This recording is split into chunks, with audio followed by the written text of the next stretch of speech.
All right, just give it 1 minute.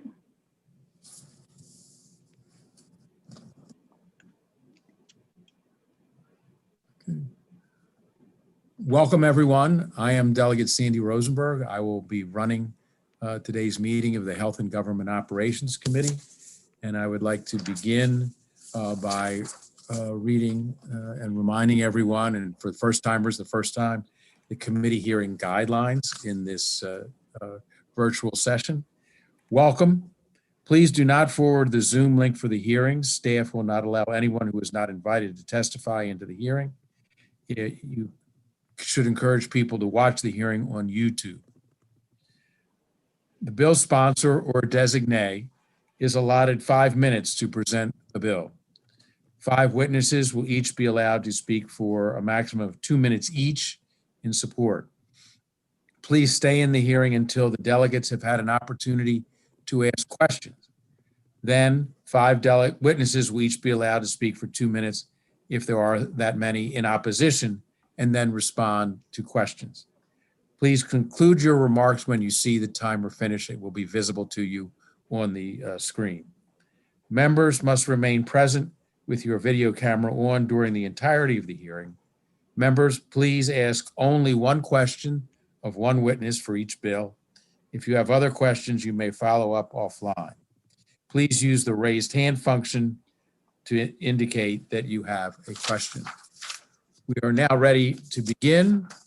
And the first bill we will hear, or should I can read out the order of all the bills. It will be House Bill. There's no need because. No need to. Yeah. Okay, Thank fine. you. House Bill 62 is first. Delegate Jazz Lewis. Delegate Lewis. This is Development of Small Business, Entrepreneurship and Innovation Established. Department of Small Business, excuse me. Delegate. Thank you, Chair Rosenberg and Chair Pendergrass, Vice Chair Payne-Milnick, and the whole Health and Government Operations Committee. I also just add, as a point of privilege, it's good to see Melissa Bender. You all stole her from Judiciary. She's a really good member. I hope she's serving you guys well. I come in support of House Bill 62. Throughout the pandemic, small businesses across the state have faced many challenges, from how to source inventory in a stuttered global economy, to how to pay office rent when you don't have revenue coming in, as well as how to retain your employees who are the lifeblood of every organization. Like you, I fielded calls from my constituents to connect them with the appropriate help and navigate these challenges. From that experience, I kept getting asked the same question from small business owners. Why are we making it so hard for them to get help? We send them to various state agencies for different reasons, and each agency only knows their small piece of the pie. Further, as a state, we have set very ambitious diversity contracting goals and have yet to reach them year after year. My bill is an opportunity for us to try something new. Modeled after the Federal Small Business Administration, it would establish one agency that is both a one-stop shop for small business questions, but would also serve as an advocate for small businesses across state government. This bill will replace the Governor's Office of Small, Minority, and Women Business Affairs, which was formerly known as GOMA, as the principal department of the state government's executive branch. The Department of Small Business, Entrepreneurship, and Innovation, which this bill would establish, would gain authority from the Department of Commerce, the Maryland Department of Labor, and the Governor's Office, GOMA, to be short, that existed before, for many functions focused on small and minority business support. They would conduct research and release annual reports, conduct outreach on how to participate in procurement, work with local entities on building entrepreneurial ecosystems throughout the state, and provide financial services to assist small and minority businesses from area to area across our beloved state. The ultimate goal of HB 62 is to seek growth, greater inclusion, and prosperity for all small, minority, women, and veteran-owned businesses throughout the state of Maryland. This would help make it possible for small businesses to better utilize state resources they need in order to create and maintain a competitive business in the marketplace. And further, passing House Bill 62 would help the state achieve its goals for Small Business Reserve, the Minority Business Enterprise, and the Veteran-Owned Small Business Enterprise procurement programs. A few other things I'd like to update on the bill is that it would move Ms. Bidfa from Department of Commerce to this new department.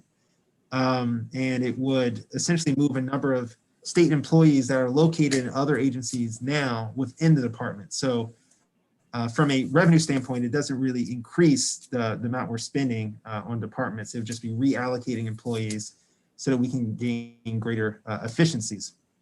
Like I stated, it's modeled after the Small Business Administration, where they themselves provide training and outreach to small businesses that want to participate in procurement federally. They also provide financing to them. And there's an entity within the SBA called the Small Business Advocate. In my day job working for Congressman Hoyer, I track issues of small business. And what they do is that they review the regulations that are coming out of the various agencies of how they will affect small businesses as well, that I thought would be very helpful. So I will stop there for any questions folks may have. But I think this, in this time that we're trying to review all that we can to help small businesses survive, I think having a one-stop shop would be key. In my view, the relationship that they would have to, let's say, commerce would be that, they're focused on building these ecosystems across our state. And then after they get beyond that side, it will allow commerce to focus on a lot of our major employers and trade, the bigger folks that they could hand off to them. I'll stop there and thank you for your time. Urge a favorable vote on this bill. Are there any questions of this witness, of the sponsor? Delegate Hill. Thank you, Mr. Chairman, and thank you, Delegate, for this legislation. I will confess, I've just done a really quick passing view, but it looks like in addition to renaming the GOMA, it asks for a regular or annual report. What are the actionable items? What am I missing in here? What are the actionable items that they're doing? It's sort of what they have to report and that they advise the governor on, and they carry out the governor's policies. What is the new, where am I missing? What is the new, yeah. So I'll hit on some of the new charges that they have, as opposed to just inheriting the stuff that GOMA had before. They'd have to annually report on an update on the status of small business in the state, including small business access to capital. We've seen in different areas of the state, their access are varied. They have to track that. They provide scorecards for each unit of the government, everybody who has procurement authority, on their participation in the MBE program and SBR, and their utilization of MBEs and SBRs. They would update all of us on their outreach as far as reaching out to small and minority businesses and training them on how to participate in the process. And they would give us an update on projects undertaken with local economic development corps to create ecosystems throughout the state. Okay, so it's reporting and then more outreach, but they don't have any new duties in terms of programmatic responsibilities. So there is one thing I had intended to be included in this bill, and in drafting it didn't come. So I'm working on an amendment now. Okay. When I was in grad school, I worked for University of Maryland's Office of Procurement and Supply in the Business Diversity Division.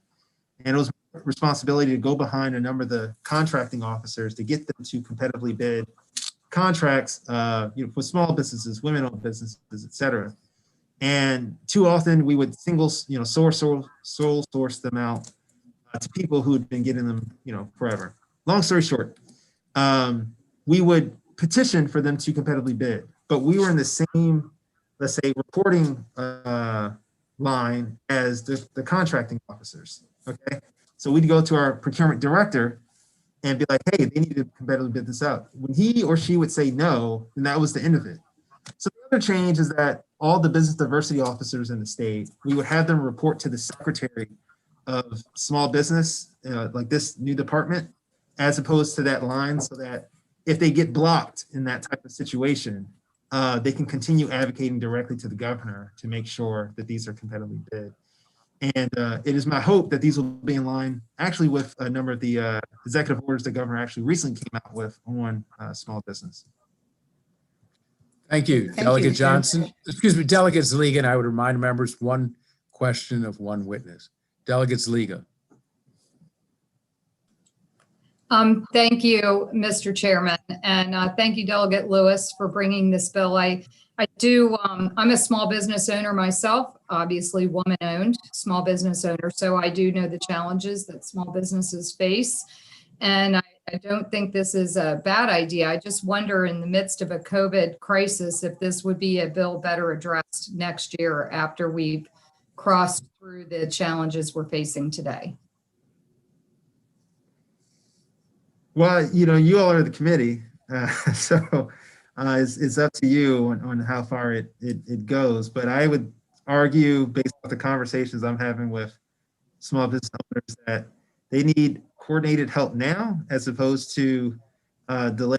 As a small business owners, I'm sure you've had the challenge of reaching out to MDOT for help on how to get certified in the MBE program, and then you reach out to Commerce to participate with MITFA if you're going to use them for access to credit, or another agency for other issues. I just think that it could be a little bit more coordinated for folks now, and that that's harmful to them. But the will of the committee prevails, and I would love your support. Thank you.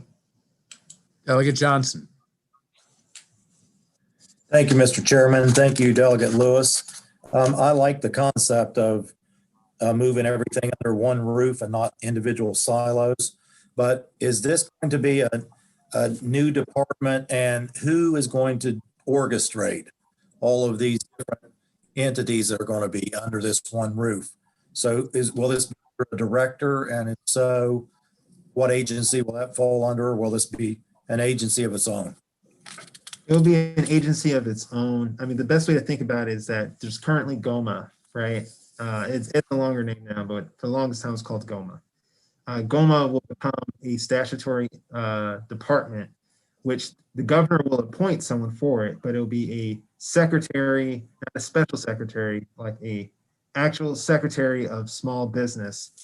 And a number of the people who focus on these issues of small business reserve, MBEs, procurement outreach, they would now, even if they're located where they're currently located, they would officially report to the Secretary of Small Business. It doesn't increase our spending, but it changes the structure so that we have a clear advocate who's equivalent to, let's say, Secretary of Commerce or Secretary of Transportation. Okay, thank you. Thank you, Mr. Chairman. Thank you, Delegate. Delegate Charles. Thank you, Mr. Chairman. And thank you, Delegate Lewis, for bringing this bill. This is an amazing bill. Procurement is one of the things I like to focus in on, and based off the conversations that you and I have had before. But you mentioned something about the scorecards that SBA sets in place. Now, those scorecards are typically managed by the OSDBU offices of every agency. Do we plan to have any OSDBU directors built into all of the agencies in order to truly track how well small business is doing across the state? And by that, you're referencing the business diversity officers? Well, this is the Office of Small Business Development and Utilization. They're the ones who actually track scorecards. They manage the scorecard. So the short version is yes. The short version is yes, is that it is our view that the business diversity officers that is within every procurement division report to the Secretary of Small Business. They are the ones tracking that information for every procurement division and every state agency. Thank you, Delegate Lewis. Thank you. The chair seeing no further questions, and there are no other witnesses. This concludes the hearing on House Bill 62. Thank you, Delegate. Thank the committee for their time. Have a great. Next bill is Delegate Barron, House Bill 122, Maryland Office of the Inspector General for General Services. Delegate Barron. Thank you, Mr. Chair, Madam Vice Chair, members of the Health and Government Operations Committee.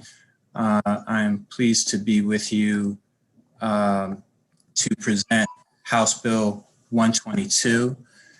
which would establish a Maryland Inspector General's Office for General Services as a separate and independent unit of government. The bill provides your typical kind of best practice elements that have been developed over the decades for an Office of Inspector General, including independence, subpoena power, reporting requirements, the appointment of an Inspector General for General Services is the same as we recently approved for a Health Inspector General, and which we currently have for an Education Inspector General, which would be unanimous appointment by the Governor, the Attorney General, and the Treasurer. General Services is the state's primary procurement agency. It's the state's landlord, so to speak, purchasing of services for state and local government, and some nonprofits. It also coordinates the construction and improvement of public facilities. Its scope of work includes hundreds of millions of dollars annually, and often involves products and services that are vital to the health and safety of all Marylanders. Again, this bill kind of has the basic elements of a good OIG, including a 5-year term, removal for cause. The bill defines the powers and duties, waste, fraud, and abuse. It has to coordinate and cooperate with the related units of government. It has investigatory functions and powers, including subpoena power, and it would be required to report to the governor and to the legislature, including this body. I think we've seen generally over the years, and in particular this past year, how an independent body would be able to help us and help the public with avoiding waste, fraud, and abuse, and to the extent such abuse happens, to give us better transparency on what's going on and how we might fix or improve the situation.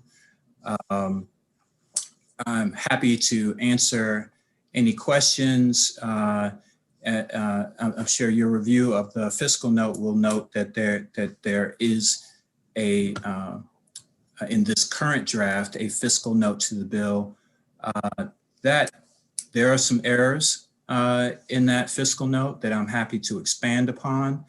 And it also does not, I think, adequately account for what the bill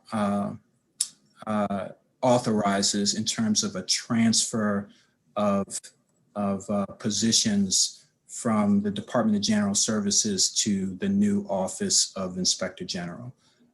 With that, I hope you can consider the bill and move favorably, and I'm happy to answer any questions you might have.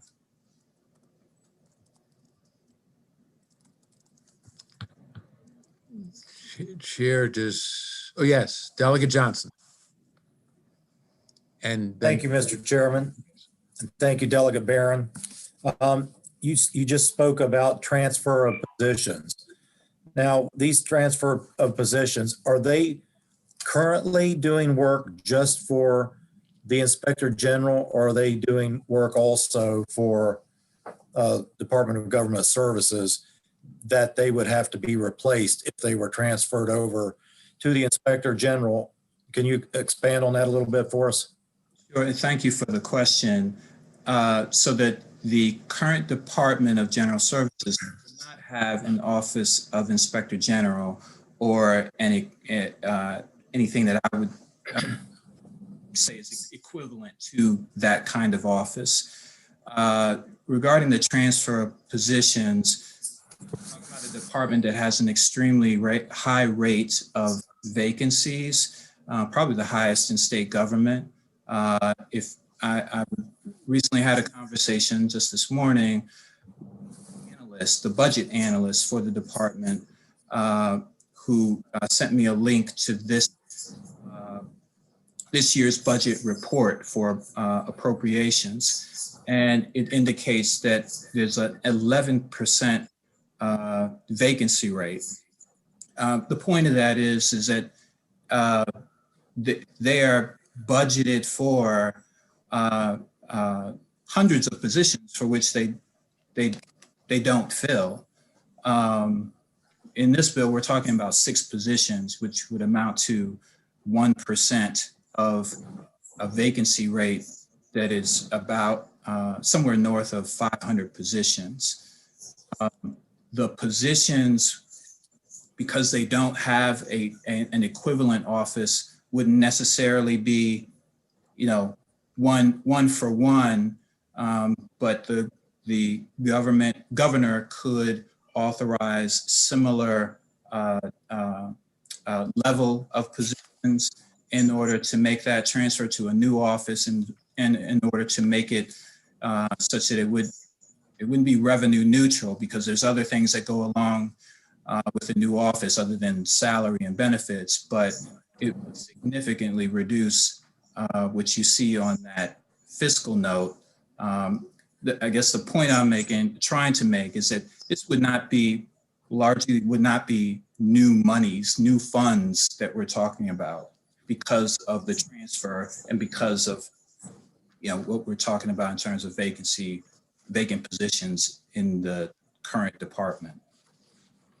So this would be just filling positions that are already allocated, correct? Right. All right. Thank you, Mr. Chair. And thank you, Delegate Barron. Thank you. Reminder, 1 question per person. Chairman Pendergrass. I'm sorry, we're muted. You're muted. Thank you. I apologize. And I'm always happy to go last, by the way, for anybody who chairs the meeting. Okay. I was starting to hear the answer to the question that I was looking for, Delegate Barron, and it had to do with what is this really going to cost? If there are hundreds of positions and 11% of hundreds of positions are vacant, do you have any estimate of how much money that is there that's allocated and not being spent on what it's supposed to be spent on in that department? Oof. I can get it later from you, maybe. You can get it. I can circle back to you with it, but that's easily millions. Millions that are. That would be great, because Yeah. I'm sorry. I think that's okay. I think the fact that we get not great answers from the administration and answers that leave out a lot of information that we need to have, I think it would be helpful to find out what they have that is actually not being used, that they've allocated, and see if it falls under this probably inflated number that they've come up with that has to do with how many people. How many people did you expect to be in this office? They picked, what was it, 6 or 7 people? 6 people. Does that sound about right for this kind of an office? It sounds about right to start. Yes. Okay. For a Okay, real good. office. It's good to know that, but I'd like to see where we are in terms of the money that they have that we don't know. I don't know what they're doing with if it's not going to salaries as it's supposed to. Thank you. Thank you. Delegate Krebs, followed by Delegate Chisholm.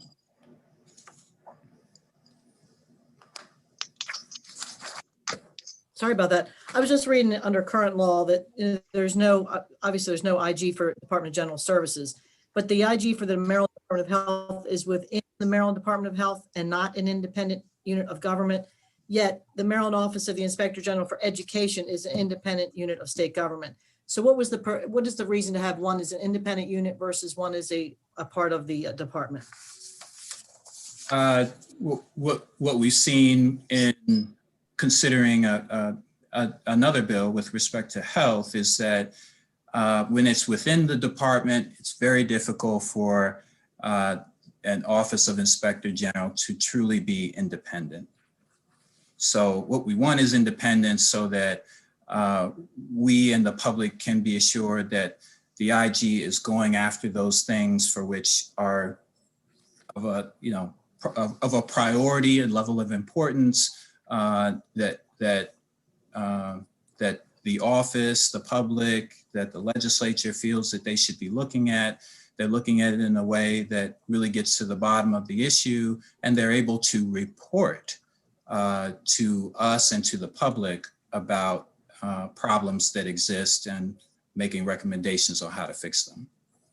I'm not disagreeing with what you're saying. I'm just reading on the fiscal and under current law, and I don't know that the first paragraph is accurate, but you can look at it, let me know about what's independent, what's not independent, and what this does. But just check that out for me, and I'll try to figure it out too. Thank you. Will do. Thank you. Delegate Chisholm. Thank you, Mr. Chairman. Thank you, Delegate Barron, for bringing this bill.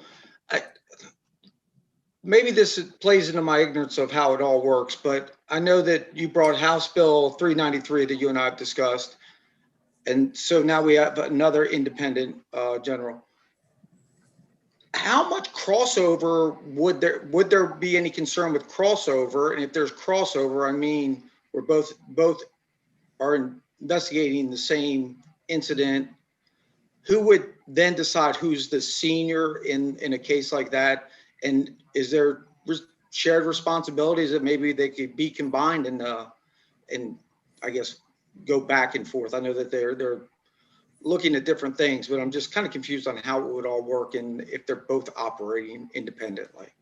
No, it's a good question. So inspector generals, they're members of the law enforcement community, and these kind of offices coordinate and cooperate frequently on an ongoing basis, not just intergovernment, state official to state official, but also, federal government and local. This office would do the same. And in fact, we included a provision that explicitly lays that out, that they are to coordinate and cooperate with other entities that may or may not be looking at related issues. I would expect that, and it would be the normal practice of these offices to pick up the phone and talk to about who knows what, who's taking what aspect of an issue, how another office could help. With the test kits issue, that is an overlapping issue because general services handled some aspect of this procurement. And, some of us were frustrated in trying to learn more about that issue, and they're just kind of pointing at one another. With these offices, they would be able to work with one another and get answers that the other one might not have access to. I would, also highlight, that, and this also gets into kind of the expenditure issue, but these offices are very cost effective. There's many of studies, Brookings Institution, Cato and the like, that have found that they save, there's a big return on investment for every dollar, at least $4 to $5, and in some instances up to $20 for every dollar. This past year, we saw at least 9.46 million spent on test kits that were, incomplete, were never used. The general services spent $12.5 million on masks that we never got. General services may have had something to do with the procurement for our unemployment system, which I'm sure all of us had to deal with this past year, and the troubles. And I don't know what the contract was for Beacon. I don't know what the contract was for trying to, for getting Beacon to revamp, fix their system. But I know, many of us were frustrated, not just about the expense, but getting to the bottom of how to fix the issue and what is actually going on. That's what this office can help us do. Well, thank you. I did only ask one question and you answered the 10 others I wanted to ask. So you did an excellent job there. Thank you, Delegate. Thank you, Delegate. Delegate Kerr. Thank you, Mr. Chairman. Delegate, would it be difficult for the IG to possibly investigate a department that they worked under, especially when the director of the office may be their boss? Absolutely. And it's in fact that, what we considered a lot with the health IG bill. So the point of this would be to also make this a separate unit of government, not answerable to the department in which they're actually investigating. If I may conclude with a question, we have an Office of Legislative Auditor who has jurisdiction over every dime state spends. Why do we need this Inspector General? Right. Thank you for the question. And you'll note my co-sponsor is the co-chair of the Joint Committee on Legislative Audits, Delegate Krim. And she and I had a lot of conversations with the current director of the Office of Legislative Audits and our director of the Department of Legislative Services, who agree.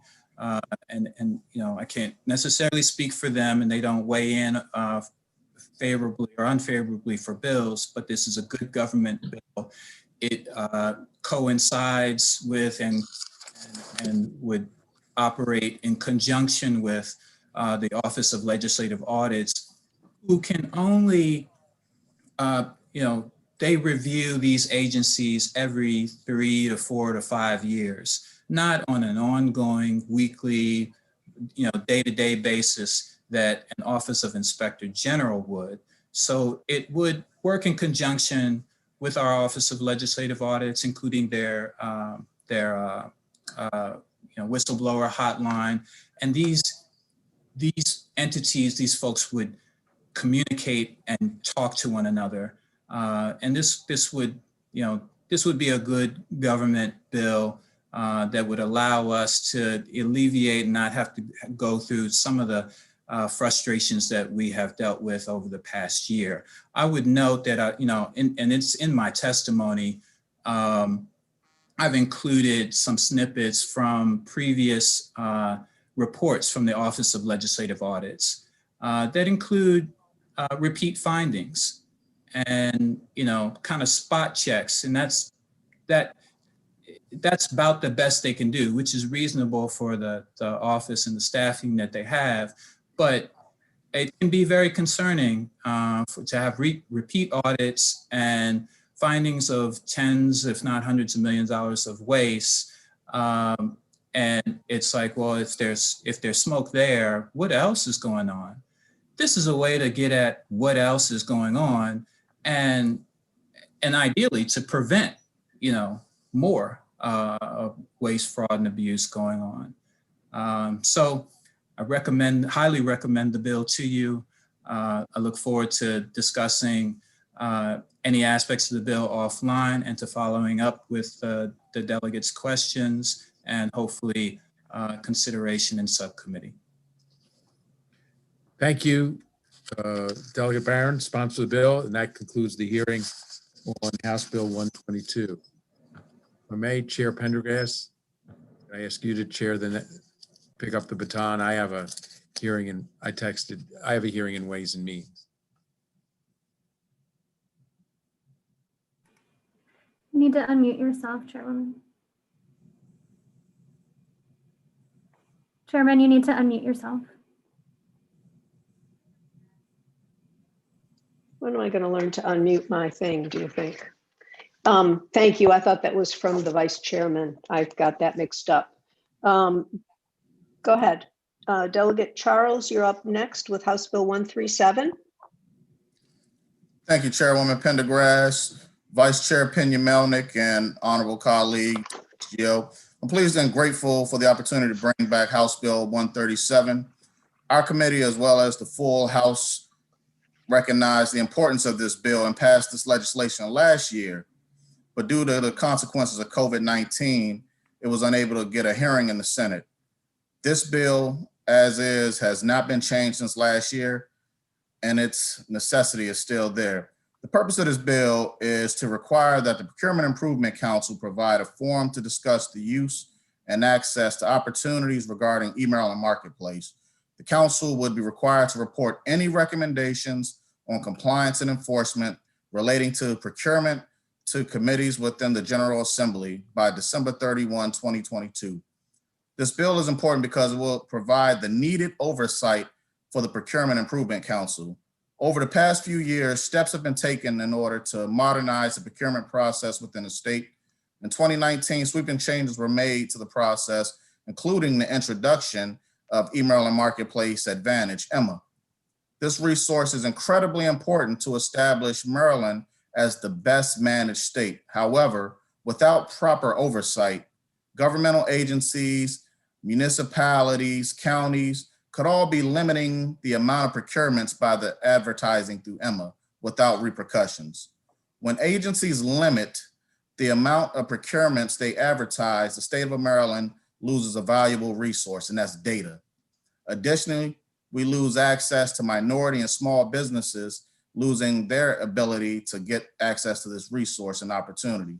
So the increased oversight of the PIC would allow for the MGA to analyze which agencies are continuously sole sourcing their contracts to non-small businesses. With this evidence, the state can target agencies who continually use one business for all of their contracts and step in to ensure equal and fair access to contracts for all businesses. This legislation will work to uplift the small and minority business community who are being left behind unknowingly. In order to improve the procurement process in the state of Maryland and better support our minority and small businesses, I encourage that we all move forward with a favorable report like we did last year for House Bill 137. And I don't have anyone here to testify and support or against the bill.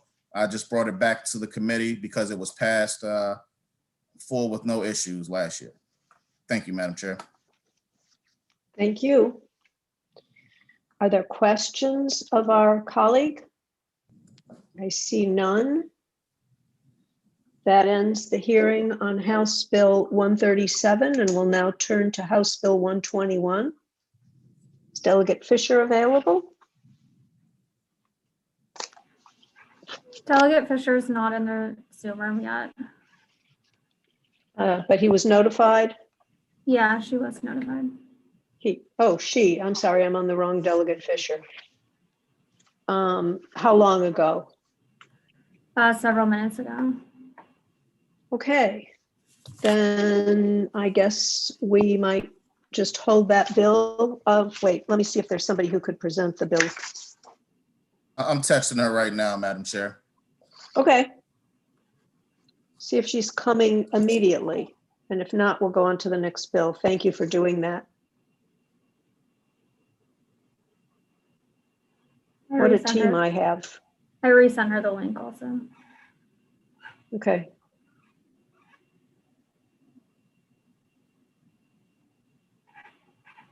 Any response? Not yet, Madam Chair. Well, we'll give her till 2:12. And then we'll move to the next bill and we'll just hold this until the end.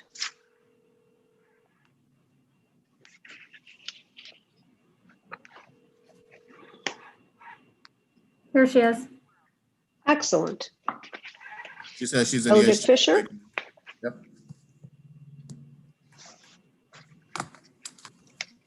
Delegate Fisher, are you there? I'm here, Madam Chair. I do apologize switching Zooms. That's okay. We understand technical difficulties in this committee. Would you please introduce your bill? You have 5 minutes. Yes, Madam Chair. Thank you. I'm here.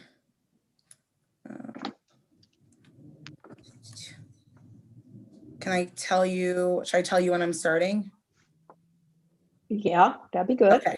Okay. Now would be great. Okay, great. I'm ready to go. Thank you. Okay. Hello, Chair Pendergrass, Vice Chair Pena-Nelnick, and the amazing members of the Health and Government Operations Committee. My name is Delegate Wanika Fisher. I get to represent the wonderful residents of District 47B in Prince George's County. And today I am back to this wonderful committee to speak about the concept of reparations and the Harriet Tubman Community Investment Act. This bill would help address one of the longest ills our community, our state, and our nation has faced, which is slavery. And I think it is time in 2021, on the helm of Black Lives Matter, of what we've seen in the disparity in our COVID crisis, that we really address the cancer in our community and not just Band-Aids, which is addressing Maryland slavery here in Maryland in the form of reparations. Reparations can take on many forms. This bill goes into financial aspects, education aspects, the setting up of a commission as well, and many other opportunities for us to rectify this here in Maryland. If you can see in my Zoom screen, on my wall, I have Harriet Tubman on one shoulder and Frederick Douglass on the other. And that is there with me throughout our legislative time. But I think something I wanted to highlight in my testimony briefly of the state that we come from. We are the state of Harriet Tubman and Frederick Douglass. Maryland is a state that had a robust economy built on the backs of enslaved Africans. And I think that our General Assembly taking on this bill and concept would be great. I want to stop here at 3:16 and pass my time on to Dr. Rashawn Ray, who's on the call, as I heard we can move our time around, Madam Chair. So I want to do that so you all would have someone who's an academic and an expert to go into this concept even further. Thank you so much. Go ahead. Okay, thank you. I'm honored to testify in support of House Bill 1201 for the Harriet Tubman Community Investment Act. I'm a David Rubenstein Fellow at the Brookings Institution. I'm also a professor of sociology at the University of Maryland. In addition to the economic consequences of slavery to Black Americans, the mental, emotional, and brutal anguish of slavery is something that can never have a price placed on it. Still, reparations are a good step forward toward reconciliation and healing. The legacy of slavery in the state of Maryland is noteworthy. From 1619 to 1697, nearly 100,000 Blacks arrived in Maryland. By 1776, 90% were native born. And in the mid 1800s, Maryland slave owners sold 20,000 enslaved Blacks further south. 1 in 3 marriages were split up and 1 in 5 children were separated from their parents. More broadly, we know that Blacks were promised 40 acres and a mule to atone for slavery.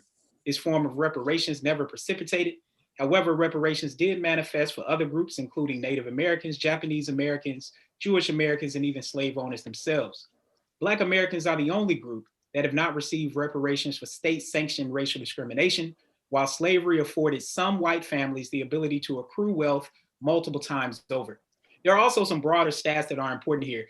12.5 million Blacks were shipped in chains from Western Africa to the Americas. About 15% of the enslaved died during transport. And in 1860, if we put a financial tag onto it, $3 billion was the value assigned to enslaved Black people. In 1861, $250 million was the value placed on cotton produced by enslaved Blacks, and over $29 million was the value placed on cotton produced by enslaved Black people in 1822.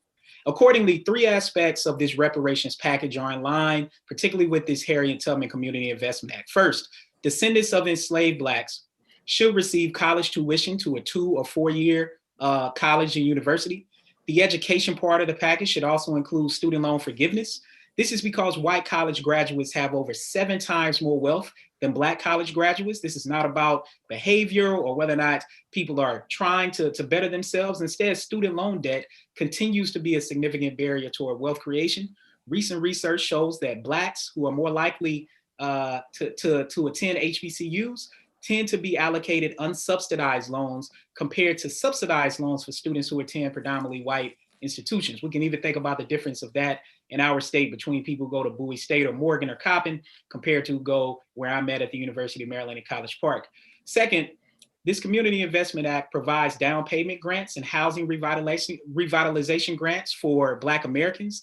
The legacy of slavery is apparent, particularly in predominantly Black neighborhoods. One of the things we know is that neighborhoods that are at least 50% Black have half the home values of the average to a neighborhood with no Black residents, even after controlling for various factors.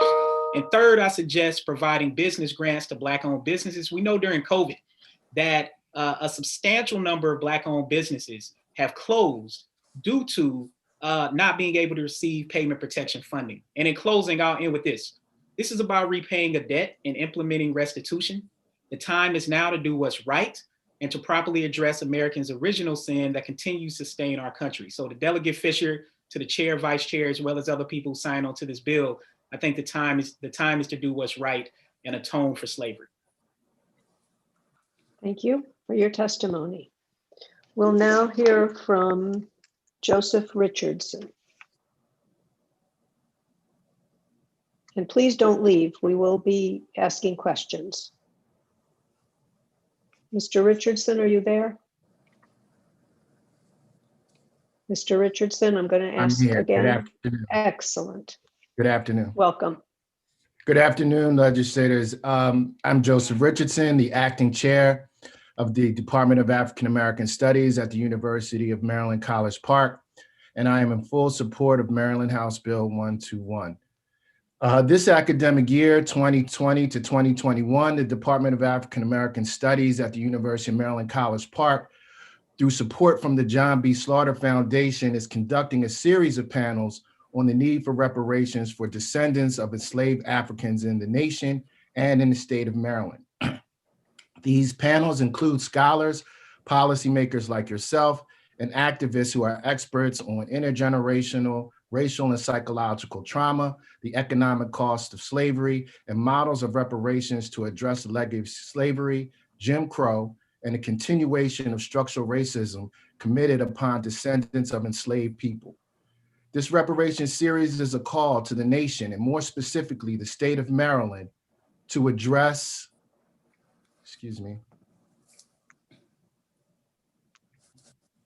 the state of Maryland to address centuries of structural and state-sanctioned violence that has affected the wealth, health, and social outcomes of descendants of enslaved Africans in the state. To date, the reparations series at the University of Maryland has featured California Congresswoman Barbara Lee, one of the architects and co-sponsors of the Congressional House Bill HR 40, which proposes to establish the U.S. Commission to Study and Develop Reparations Proposals for African Americans Act.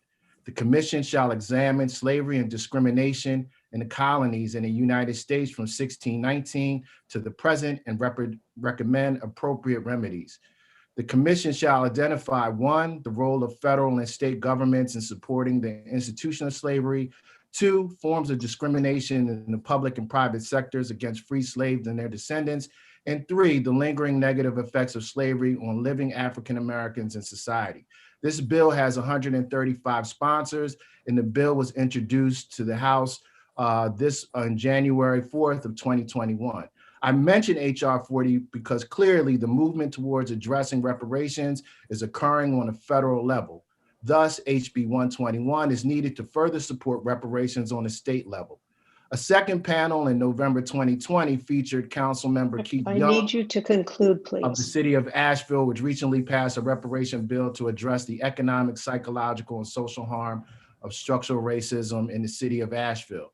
But I would like to say, in terms of the legacy of racial wealth and the wealth gap, that white Americans have a net wealth of 17 times more than Blacks, the equivalent of $170,000 to $17,000.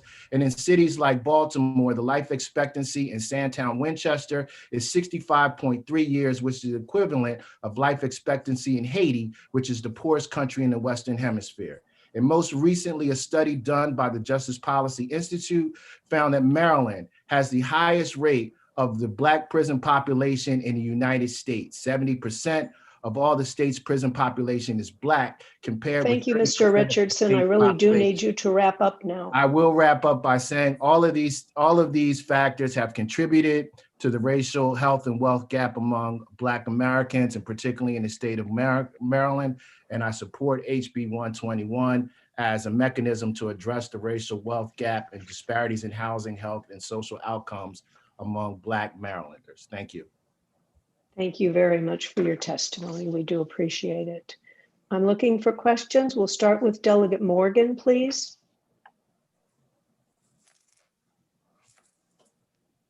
Thank you, Madam Chair. Delegate Fisher, for yourself or anybody on the panel.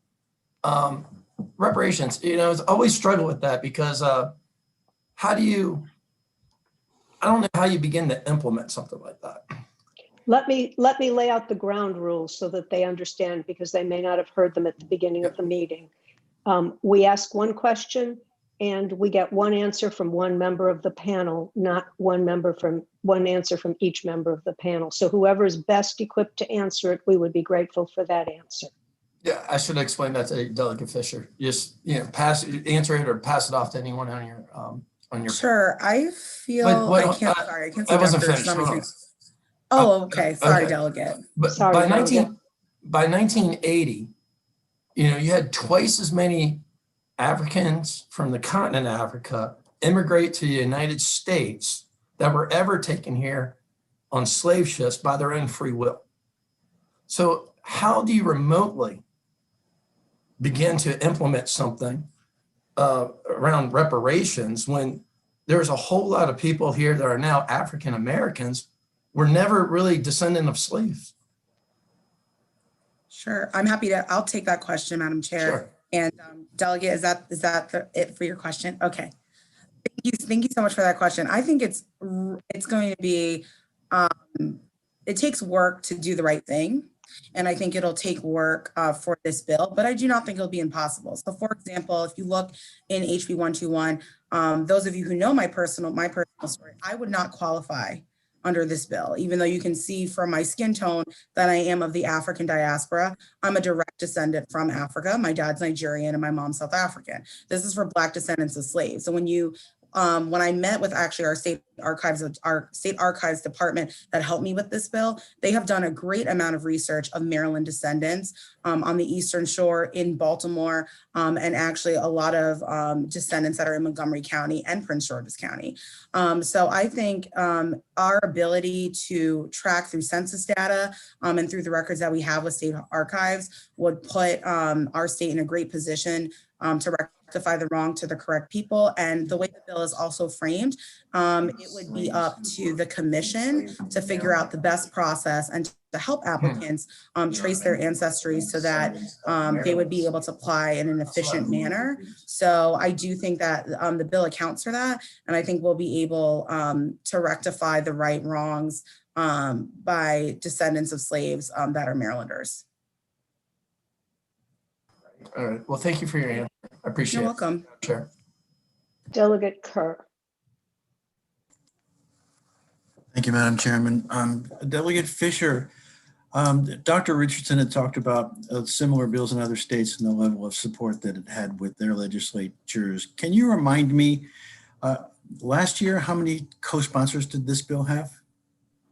Sure, thank you, Delegate Kerr. With our new posture, co-sponsorship was a little bit strange. We had almost the entirety of the Black Caucus co-sponsor this legislation themselves, and a few other delegates that don't identify in the Black Caucus. So it was around 50 plus co-sponsors to this legislation. Thank you. And in your material, you'll see, I know there was testimony submitted by my county executive and many others. And last year as well, Congressman Hoyer and Congressman Brown also submitted testimony in support of this legislation. Thank you, and thank you, Madam Chairman. Delegate Krebs. Thank you, Madam Chair. I was just reading Bill Section 93304, saying the purpose of the commission is to help and administer a program for the provision of compensation benefits to descendants of individuals enslaved in the state. So that's people that have been enslaved here. And then B, it says any individual whose ancestors were enslaved in the state shall be eligible to receive the benefits. So would that include people that, number one, will it include people that don't live in the state? And if that is true, do you have any idea how many people within the state would actually benefit from this and how many people from outside the state would actually be getting our taxpayer money? Thank you, Delegate, for that question. This bill sets up the commission to sort of figure that out. State Archives helped me a lot in putting this bill together, but I don't have the exact numbers for you on what that would pull. As you know, I would never want to make Maryland liable for something that it didn't do. So if your family, for example, was enslaved in Virginia or North Carolina, you would not be eligible on a Maryland reparations bill. That would have to be a federal bill. So I would love to follow up with you and come back with you with some more specific numbers. But State Archives wasn't able to really project for me descendants that may have been, for example, enslaved here in Maryland, but moved to Virginia or moved to DC, something like that. So I would feel uncomfortable to give you an exact number. No, it clearly says in individuals enslaved in the state, so I get that. Yeah. But a lot of those people might have descendants that now live out of state. And the next, it says any individual whose ancestors. So to me, it looks like anybody that's an ancestor, they could live in California, they could live in Oregon, they could live in Timbuktu. That's my question. You know, how much would Maryland former descendants benefit compared to people that live outside of the state? That's my question. But that's Yes, okay. and I'd be happy to follow up with you, Question. but I don't have those exact numbers for you, Delegate. Okay, why don't you follow up with the committee, Delegate Fisher, because then we'll Sure. distribute it to all the members. Thank you, Madam Chair. I have some more questions. Delegate Charles is up next, then Delegate Carr. Thank you, Madam Chair. And thank you, Delegate Fisher, for bringing this bill. I was happy to hear it last year, and I'm happy to hear it again this year. Quick question, though. I want to make sure I understand fully. Is this bill putting in place what is actually going to take place through the commission, or is it just setting the commission up right now? I want to give my panelists an opportunity to answer, but all the questions are technical on the bill. Yes, it would be setting up the commission to then sort of do the implementation. The bill has ideas on what the implementation would be like, but it would actually set up that particular commission. And I trust, the amazing leadership of this committee. I would be more than open to amendments and work to make this bill workable for HGO and for our chamber. So I would be open to any amendments to refine the legislation, but it would set up the commission to then execute the mission of reparations. Okay, we'll now turn to Delegate Carr for the last question on this bill. Thank you, Madam Chair. Can you hear me okay? Now we can. Okay, good. Yeah, so I just wanted to know if you could talk a little bit about other examples of this concept of reparation that maybe happened with, Japanese internment or victims of the Holocaust. Are there examples that come to mind, or is this a brand new concept that's never been done anywhere else? I'm going to refer that to either Dr. Ray or Dr. Richardson, Madam Chair. It's fine, whichever one wants to answer. Dr. Ray? Dr. Richardson. Dr. Ray, and then I'll follow up. No, we'll have one answer from one witness. Yeah, go ahead. So we have seen this, the reparations model in South Africa. We've seen it come out of the Truth and Reconciliation Commission there. We've also seen it in terms of Japanese internment, but we've also had examples most recently, as I mentioned, in the city of Asheville, North Carolina, which recently passed a bill in terms of reparations. There, we've seen it happen at Georgetown University, which recently also passed the reparations bill in terms of education. So we have had domestic and international models that we have used, that we're modeling, that we can model as examples to use in the state of Maryland. So there is a precedent for it. Thank you. And that ends the hearing on House Bill 121. Thank you very much for being here and helping us understand this. And we will now move on to House Bill 79. Delegate. Thank you, Madam Chair. And thanks for your patience. I apologize for my tardiness. No problem. We're getting used to these little technical glitches. Don't even think about it. I believe, was it Delegate Anderton? Delegate Adams. Adams, okay. Is he here? Right here. Excellent. Would you like to present your bill, Delegate Adams? Sure. Thank you, Madam Chairman, Vice Chair, and committee members. For the record, Delegate Chris Adams presenting House Bill 79, where the bill changed the legal advertising requirements for the use of online newspapers. The reason why I'm bringing this bill originally was because it was a delegation bill coming as a local request.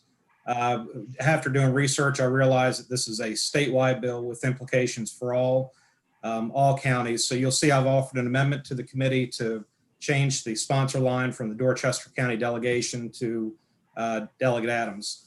The bill, or actually the current law, was founded and created in 1941, June 1st, 1941. The way you see it today in 1-113 is in its form the same way it was then. The bill asks and then answers the question as to what do we do to bring the law up to 2021, where we are currently using online platforms to receive information, to learn about what's going on, how do citizens best engage with government. And I don't believe that this bill is spongy. I don't believe this bill is anything other than a very timely and important policy question and a discussion for your committee. Let me just say, in Dorchester County, we have a publication that in 2015 was publishing 7 days a week, and it currently publishes once a week, once every Thursday or Wednesday.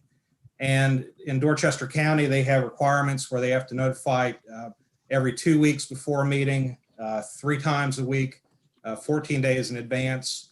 And so let me just say that in Dorchester County, in our rural counties, as we're seeing paper publications going away, we're basically begging these same publications to allow these notifications to happen online.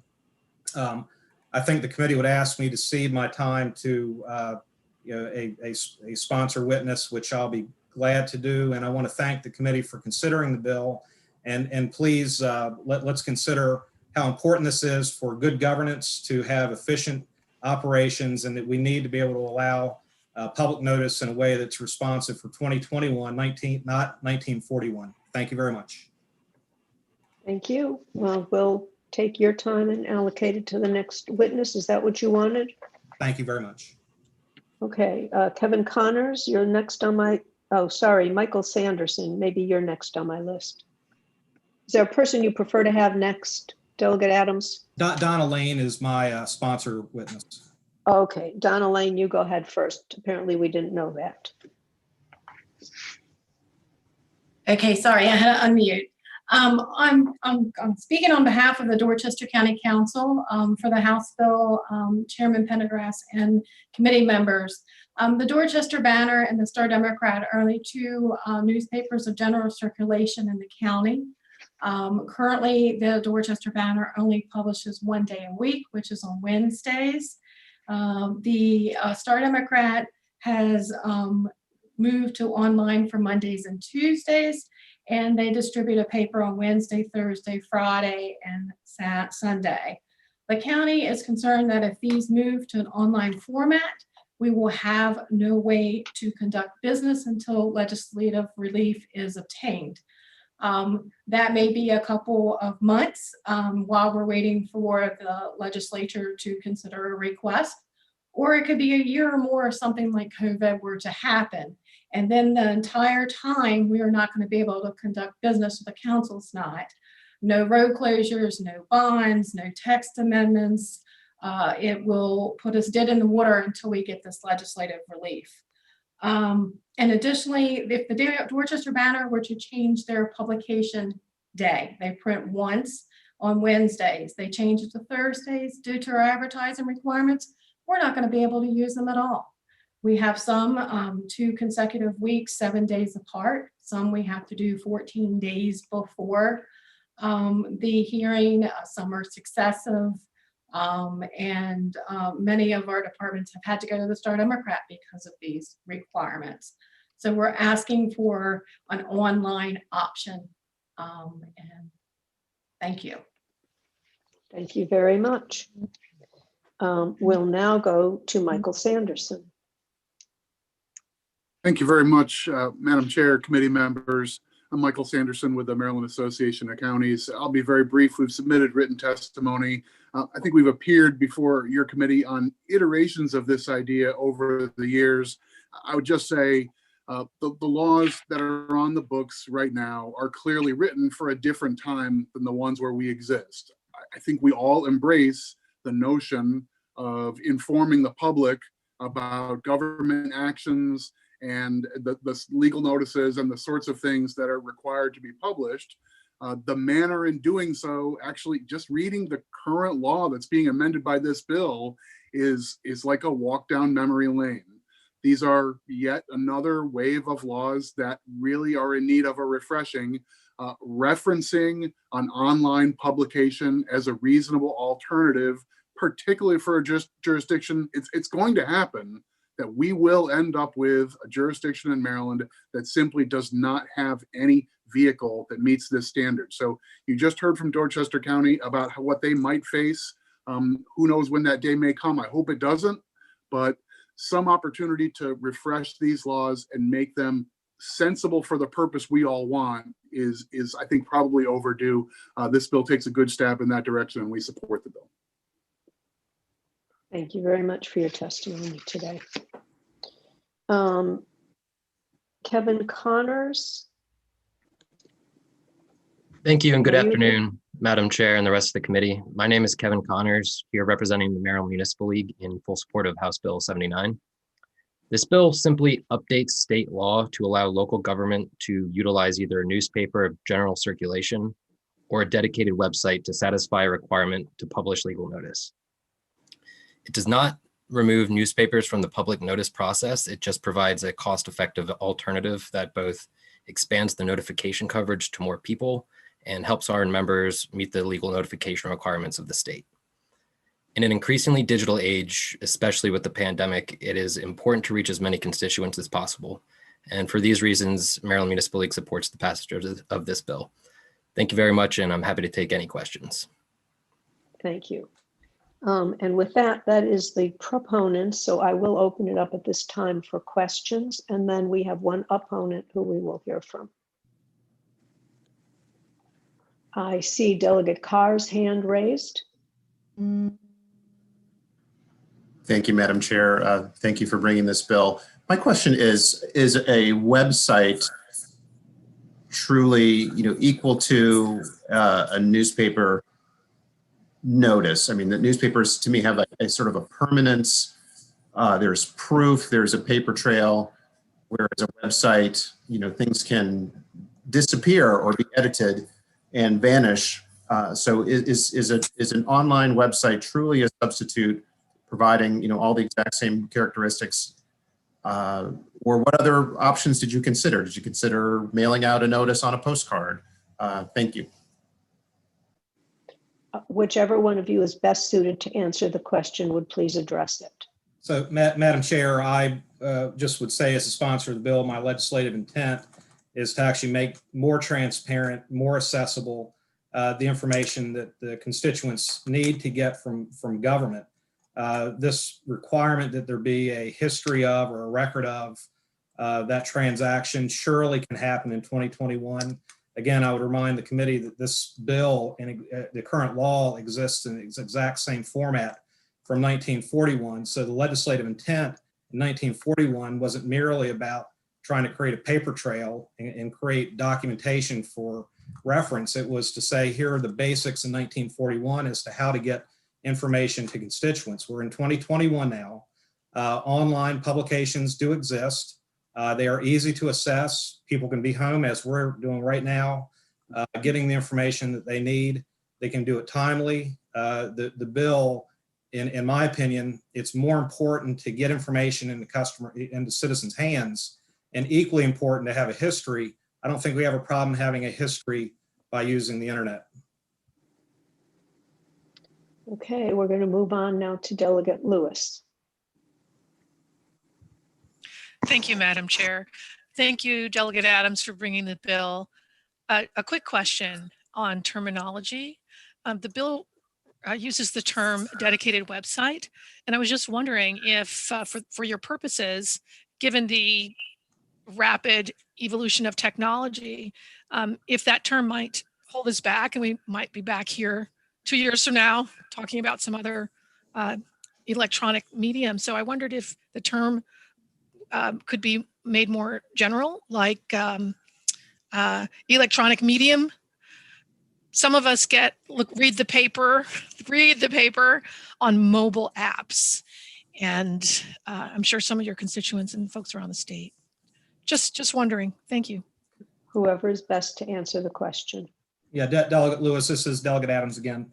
So I believe the legislative intent, and I can certainly go back to the drafter and have a discussion, but when we say dedicated website, what we're saying is we have current providers of news and information who also make available through their dedicated website their print version online. What I think we don't want to do as a legislature is start saying, well, we can use blogs, or we can just use notifications that aren't necessarily dedicated to what you and I normally view as being the right and appropriate way to find information in trusted independent news sources. I think that's an important balance that we keep. Of course, the bill, once we end this hearing, is in your committee's hands, and I would certainly defer to your better judgment.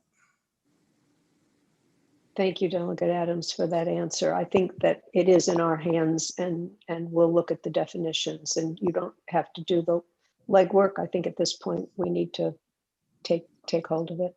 Mm-hmm. Delegate Lewis Young, then Delegate Banderi. Thank you, Madam Chair, and thank you, Delegate Adams, for bringing this bill forward. I recall when I was a municipal elected official, I supported a similar bill.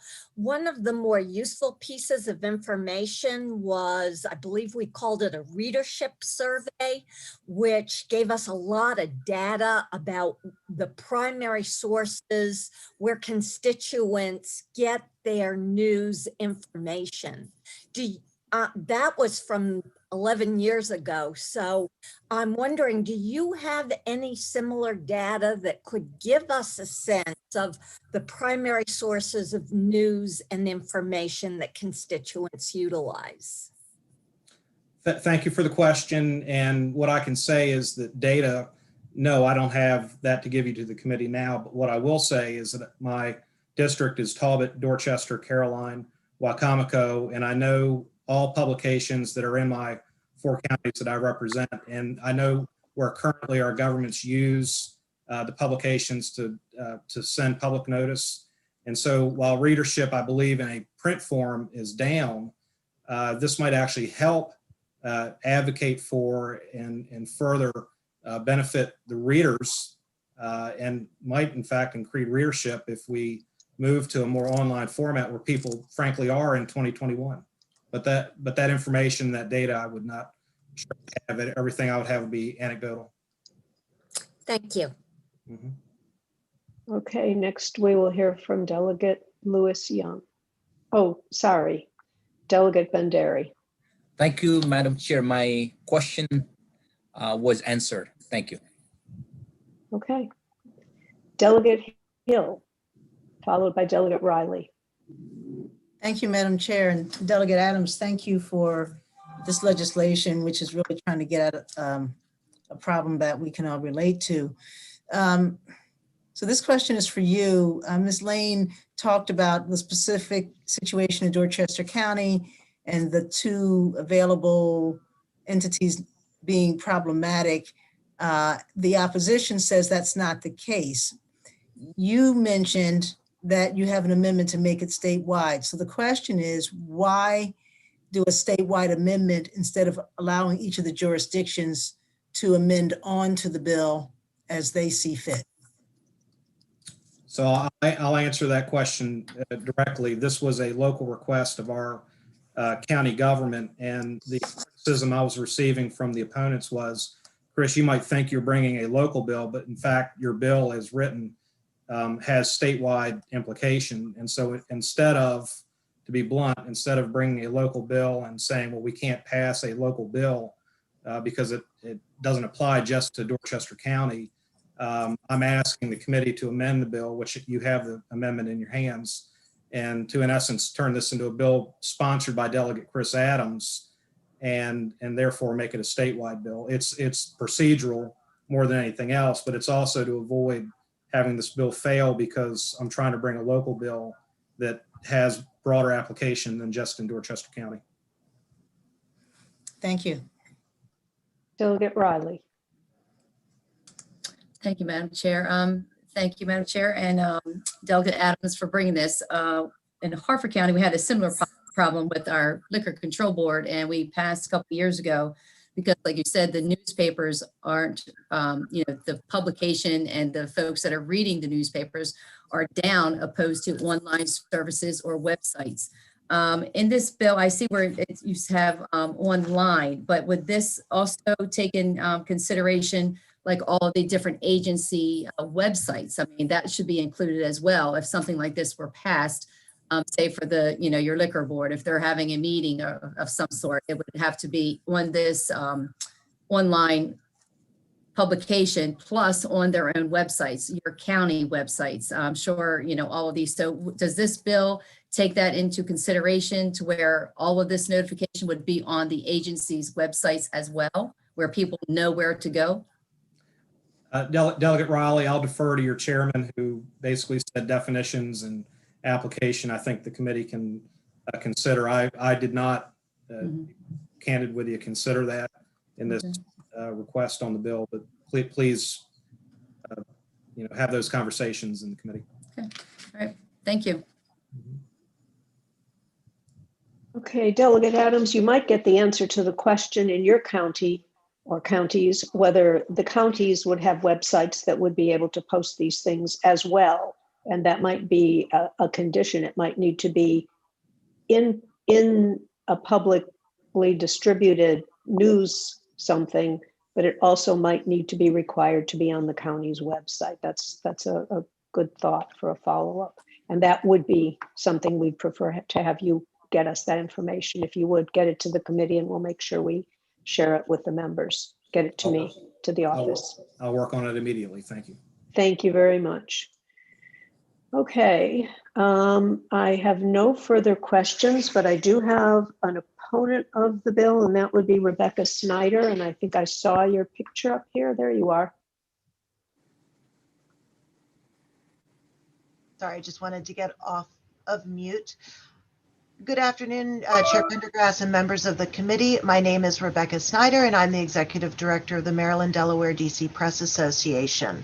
So the Press Association represents most of the newspapers in Maryland, as well as the Star Democrat and Dorchester Banner. We've heard a lot from Delegate Adams and the questions coming from the committee, and I want to talk about one of the questions I want to address just straight out. We do sit in opposition to this bill for a variety of reasons, but I did want to set the record straight that our members are printing public notices in print, but also online. So the idea, the total audience that our members are reaching with notices is quite large. It's larger than a county website or an agency website, and it provides notices in the context of other news and information that people are looking for. So with this bill, which is a statewide bill, and when you change something as intrinsic as the definition of a newspaper, I know what it does for public notice in our own, in this issue area, but I don't know where that definition shows up in other parts of the code. I think this is a really big bill for a situation that, as Ms. Lane and Delegate Adams says, it's not a problem right now. I understand that the Dorchester Banner is now in print one day a week, and that could cause issues. I've also talked to the publisher of the Banner, who is committed, as all our members are, to keeping their publication in print. And I don't see that this is a bill that should be passed now with such wide implications. It's something that we can talk about over the interim. We can look at ways to move forward, but I think this is a really big bill that needs a lot of consideration. If we are allowing, and the way the bill is written, and I know Delegate Adams says that it's not spongy, but I would say, echoing Delegate Hill's question, the way that definition is written, like 4 pages online, is not the way websites are created or made. It introduces, it doesn't reflect how newspapers produce information online. And I feel like it doesn't make sure that those notices are staying within the community. And I would also add, just being mindful of time, that there are broadband issues, especially in Dorchester County, that I wouldn't want there to be a fractured marketplace where some notices are only in print, some notices are only online, and people don't know where to go. Obviously, we want the largest audience possible, and I just would urge you to hit the brakes on this bill. Let's talk about it. We can talk about it in the interim, because there's not a critical issue problem right now to be solved. This is a really big bill for a problem that doesn't exist. Thank you for your consideration, and we do urge an unfavorable report. Thank you. I see Delegate Bagnall's hand up, followed by Delegate Krebs. Thank you, Madam Chair, and thank you to the bill sponsor for bringing this bill. Ms. Snyder, I did have a question regarding the regulatory authority around printed journalism versus online media, because I understand that there's not a true regulatory authority around printed media by design. But is there any conflict within the regulatory authority that controls printed media versus online content? So within this context, I mean, I guess when you talk about like what is journalism, is that kind of what you're getting at, or the definition of newspaper? Like the newspapers, you know, yeah. So the definition of newspaper of general circulation is actually designated by the post office. You have to carry a second-class periodicals permit. And so that's why it doesn't automatically convert to online in the same way. In terms of, you know, what is a journalistic standard, that's not something that we as an association have ever, you know, journalism follows a specific set of standards, and all of our members sort of agree to those standards. But acts of journalism can be perpetrated in other ways. Does that make sense? Absolutely. Thank you very much. And thank you, Madam Chair. Mm-hmm. Delegate Krebs, followed by Delegate Rosenberg.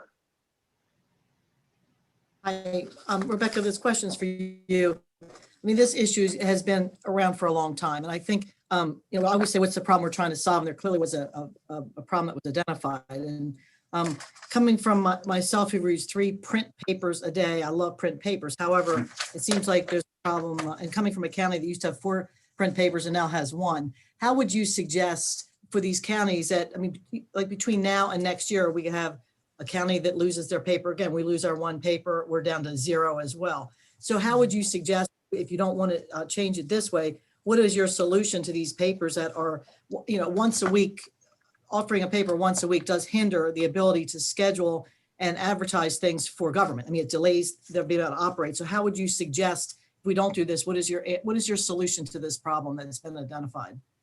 And I recognize that this is a logistics issue rather than a philosophical issue. And for Dorchester County, that's why the Dorchester Banner actually shifted their publication date in response to the request from the county. But your question is broader because, you know, for instance, if we have if you have a county where they would suddenly lose their print publication, and I want to assure everyone, I talk to my members every day on things like this. They are not looking to reduce their core print publications. They're not looking to go online. So I don't think it's I don't want to destabilize and say, gosh, this is going to happen. But if it should, oftentimes what will happen is that other publications will come in and cover that area. So I think we can all recognize the devastating effects when the Gazette's closed 5 years ago. Those counties, or Montgomery County and Prince George's County, other publications really kind of expanded their coverage area to pick up that particular, those communities. And so I think you'd see that. And the way Maryland's law is written, it doesn't say that, it just has to, the publication has to cover that area and be representative of that area. So it's not that, someone for Carroll County Times, it's not like the Frederick News Post couldn't pull in some of Carroll County. It's not like. No, but Dan, I get what you're saying. The point is, we got to have people that subscribe to the papers to get the information. Just because they're printing it doesn't mean you have subscribers to read it. But thank you. Well, and I agree. If I could just add to that, newspapers are in the business of attracting and engaging readers. That is what we do. We are audience development experts. Our business model relies on that. And so where there's an opportunity, and this is, in the business side of what we do, we get into the esoteric, philosophical things that we do, but the business side of what we do is making sure that communities are covered, because that means subscription revenue, ad revenue, and we need to do it. Delegate Rosenberg. If this bill were to be amended to apply only to Dorchester County, could you possibly support it in that circumstance? I still think it's problematic. If it were narrowed in that way, I think we would want to really talk about how we can make sure that we don't fracture the landscape. And I've talked to Ms. Lane and Delegate Adams about ways to go through. I think it's a problematically written bill, even at a local level. And so we would have to talk about it. I would have to see what those amendments really look like. Thank you. Okay, and oh wait, I see Delegate Morgan's hand is up there now. Did you have a question, Delegate Morgan? Thank you, Madam Chair. Question for Mr. Mayor. You might have said this and I missed it. The local paper over there in Dorchester, because we've had numerous local paper issues in my area as well. A local newspaper over there in Dorchester, what is the name of that? Do you know? There's actually two. It's the Dorchester Banner, which is owned by Independent News Media Incorporated, which is a nonprofit. And then the Star Democrat, which is based in Easton, which is owned by APG Media of Chesapeake. So both of them are required to put in public notices, or they have public notices put in there. How much ad revenue does that generate per year for those papers? Certainly for the Dorchester Banner, it's more than the Star Democrat, because I think the county uses the Dorchester Banner. I don't know, my members don't open their books to me. I do know that the Dorchester Banner has done their very level best to make those notices as affordable as possible for the county government, but I don't know exactly. Gotcha. All right. Thank you. Appreciate it. Okay. Thank you, Madam Chair. And I would also, may I add just one more thing to that? No, I see that we have another hand, Delegate Chisholm. Thank you, Madam Chair. And I wasn't going to ask, but because I had a similar bill last year, and based on what you said about attracting readers, really what you're asking is for more advertising revenue to come in from people that may not want to participate and support that newspaper for whatever reason. So it's an artificial market, in my opinion, for the print media to force people to advertise some sort of posting that a government is requiring them to do in a newspaper that they may not otherwise wish to contribute to. Isn't that so? So I understand what you're saying. However, I respectfully disagree, because people place advertising in places where the community looks. And so I can ask any of my members and know stone cold that they're receiving press releases from government. They're receiving sponsorship opportunities. Whenever you want information to go out to your community, you call your local newspaper. I would say you do not anymore. Well, or they wouldn't be falling apart. Hang on, I'm going to ask the question. Thank you, Madam Chair. Ms. Snyder, this applies only to governments placing ads. This does not apply to businesses or anyone else. Is that accurate? That's my understanding of the bill. Thank you. Does that clear anything up, Delegate Chisholm? If you apply for a liquor license, you have to do it through, and I think this bill addresses that. And that's as a private citizen. I stand corrected. Thank you for that. I appreciate knowing that and being reminded. Thank you. Okay. And that ends the hearing on House Bill 79. And we will now turn to House Bill 92. And that is Delegate Lutke, and Delegate Rosenberg will be running the meeting from here on. Thank you, Madam Chair. Delegate Lutke on House Bill 92, Procurement, Invasive and Non-Native Plant Species, Prohibition on Use of State Funds. Delegate Lutke. Thank you very much, Mr. Chairman, and happy birthday to Ken Kerr, Delegate Kerr. You're 25 years young, which is great. So look, I don't know if any of you have ever read it, but one of the books that sort of most impacted my thinking when I was young is a book called Silent Spring that was written in 1962 by at the time a Marylander named Rachel Carson, and it's an evocative book. And in the beginning, lays out an interesting scenario of what the world would be like if it were absent of bird and insect life as a result of overuse of pesticides like DDT, which was one of the big.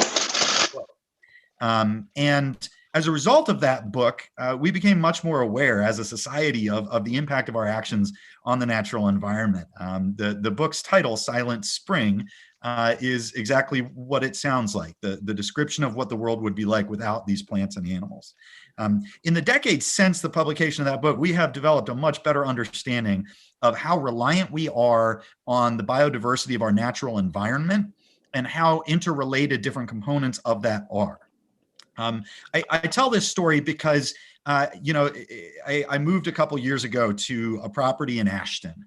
And my front yard is like, unfortunately, a lot of places I've been, you all know from my Facebook posts that I spend a lot of time outdoors, a lot of places I've been around the state of Maryland, where you'll go into an area, a part of the natural environment that is silent, that is, in some ways an ecological dead zone.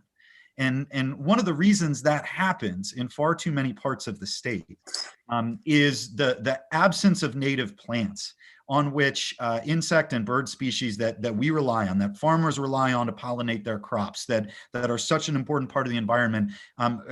Those species are reliant on native plants in a lot of cases. And we have allowed over the centuries in Maryland for non-native and invasive species to become in far too many places the sort of predominant plant life. And that does a lot of harm. So this bill is intended to focus on that issue, and in particular on government procurement.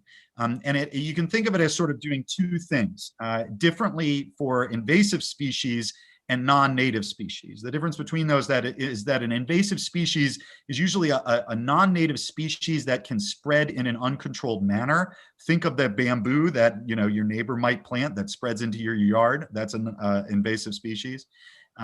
And then a non-native species can just be a species that, maybe it's not invasive, but it's not natural to the environment in Maryland. And so a lot of it doesn't really fit into the local ecosystem. For invasive species, this bill confirms in statute what is already largely the practice of agencies, that government funds should not be used to plant invasive plant species in the state of Maryland. For non-native species, the bill is a little more complex because there are cases where an agency may need to use a plant for a specific purpose for which a native species really doesn't work. And I'll give you an example. DNR has historical properties where they want the plantings around those properties to look like they did when that property, was in the appropriate time period for that property, right? So they might use a non-native species in that circumstance. There might be a situation where, for erosion control purposes, a non-native species will work better. So we spent the last 6-8 months consulting with a lot of state agencies and talking about this bill and trying to develop legislation to create a process to require essentially to put the burden of proof on agencies if they want to use a non-native species rather than a native species. And by doing so, to encourage agencies to do a better job planting native plants. And that process would be run under this bill through the Board of Public Works, which would have the authority to create regulations around the bill, to create exemptions in certain cases in classes of plantings. I will say, Mr. Chairman, I think the bill requires some amendments still. We continue to have agencies and stakeholders who are coming to us with concerns that I think the committee will need to address in various ways if the committee chooses to move forward with it this year. And I'm happy to put myself at the service of the committee and whatever you need to help facilitate those discussions. But for example, I think you'll probably hear concerns about turf grass and whether there are native opportunities available for turf grass. But with that, Mr. Chairman, I will conclude my remarks. I'm happy to take any questions or wait at your leisure.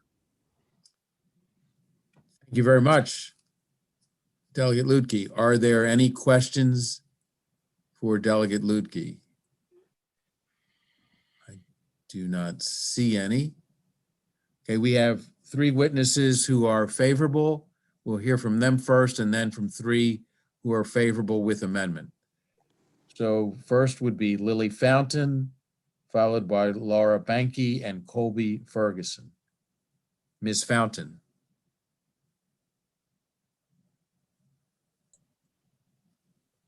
Good afternoon, Honorable Chairman Pendergrass, my delegate Vice Chair Pena-Melnick, and members of this committee. I'm Lily Fountain, testifying on behalf of over 70,000 members and supporters of the Maryland Sierra Club to urge a favorable report on this bill, which prohibits the use of state funds to procure or plant invasive or non-native plants with certain limited waivers and minimal fiscal impact.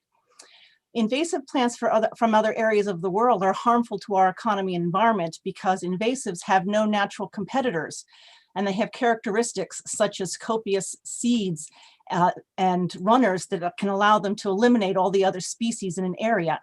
And they don't feed the wildlife and pollinators vital to the health of our agricultural and recreational lands. We have over 8 million acres of state land in Maryland, and we can't afford to have the negative effects of invasive plants multiplying geometrically like a certain virus we're dealing with right now. Native plants, on the other hand, don't excessively compete with other types of natives, which ensures biodiversity and resilience, Delegate Lutke mentioned. And also, like an interesting fact is that the different root lengths that you get with biodiversity, that allows the roots to hold more water, which is why they can prevent some of the flooding we're seeing in Maryland. Our native trees are being strangled and overrun by invasive plants, and we're losing our tree canopy. Finally, when the public sees that native plants at state-funded buildings, it highlights a good example of exercising stewardship over taxpayer money. So for this and other reasons, I encourage a favorable report for this bill. Thank you. Laura Banky. Good afternoon. I'm Laura Banky. I'm the Vice President of Conservation Programs at the National Aquarium, and we also support House Bill 92 that prohibits the use of state funds to purchase non-native and invasive plant species, helping to mitigate their harmful impact to the ecosystem. Now, you heard from our friends at the Sierra Club about the importance of native plants. We also confirm that native plants are a priority for us. They co-evolve with our wildlife species over thousands of years. They help improve water quality because they don't need additional fertilizer and the pesticides that Delegate Lutke mentioned earlier with his reference to Silent Spring. And they are a huge support system for our local wildlife, particularly our birds and our pollinators.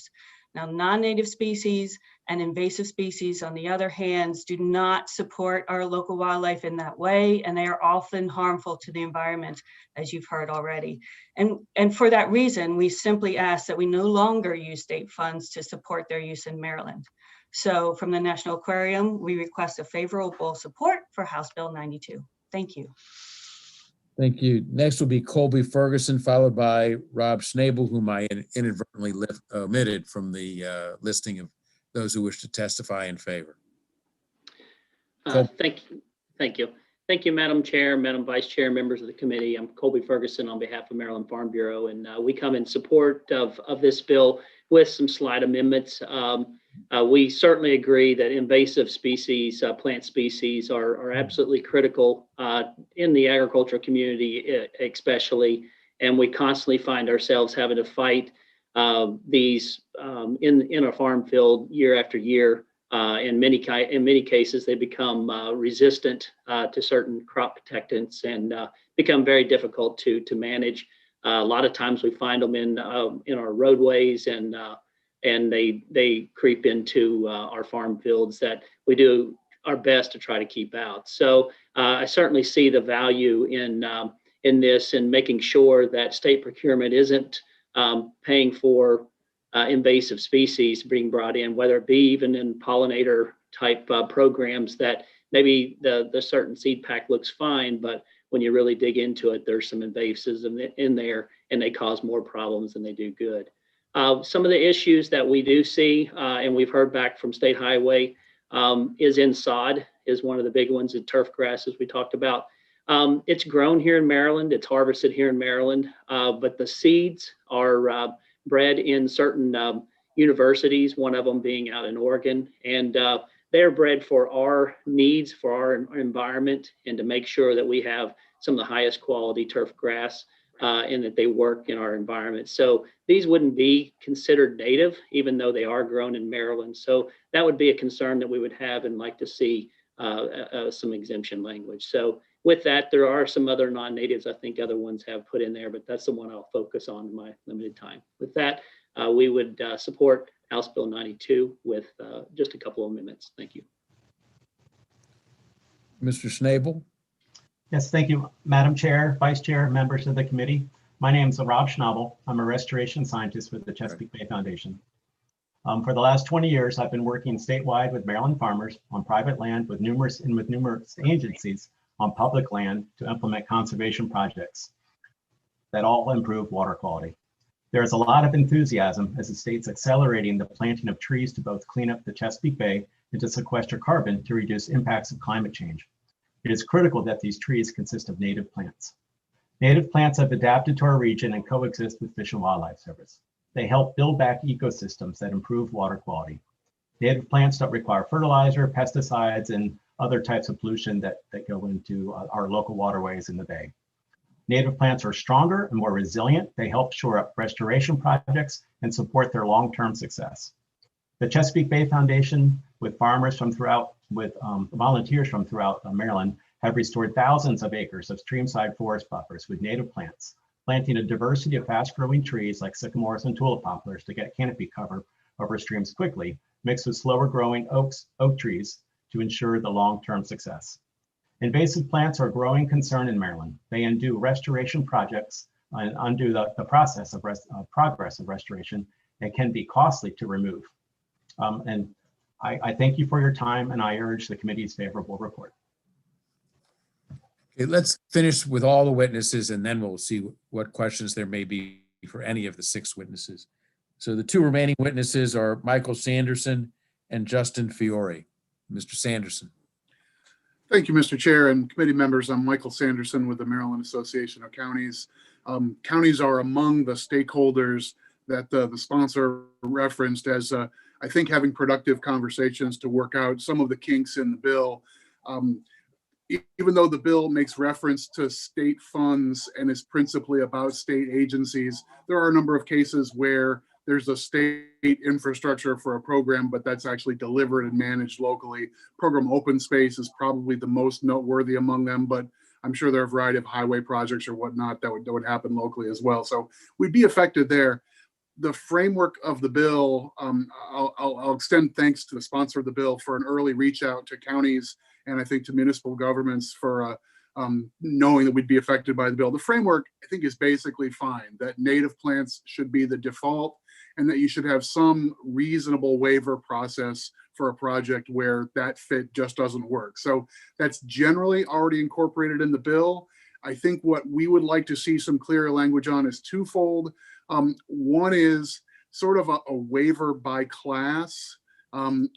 what we want to avoid is having, say, a program open space project that's 2 or 3 years in the making.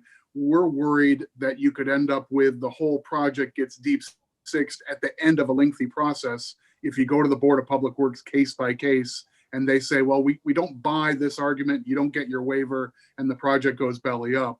We'd much rather have some system where the waivers can be by class. You may use this particular type of grass for this active use. If you've done A, B, and C, check those boxes and proceed comfortably with your project. And whether the Board of Public Works is a nimble enough agency to manage this, I leave to the wisdom of the committee, but I think we're having some conversation about where that decision might best rest. With some refinements, I think we can be comfortable with the bill, and appreciate the committee and the sponsors' patience there. Next witness, Mr. Fiore, Justin Fiore. Thank you, Mr. Chair, committee members. My name is Justin Fiore, Government Relations Manager with the Maryland Municipal League. You have my written comments, and I will second the impact expressed by MACO here. And MML is supportive of the policy, but we're asking for an administrative amendment. As Michael just mentioned, we're concerned the Board of Public Works might not be as responsive as an agency or have the environmental expertise necessary to properly weigh the exemptions, where we've been in contact with the sponsor, and we're looking forward to working with the committee should you need our input. Okay, thank you. We begin with question, or at least the first question is from Delegate Saab.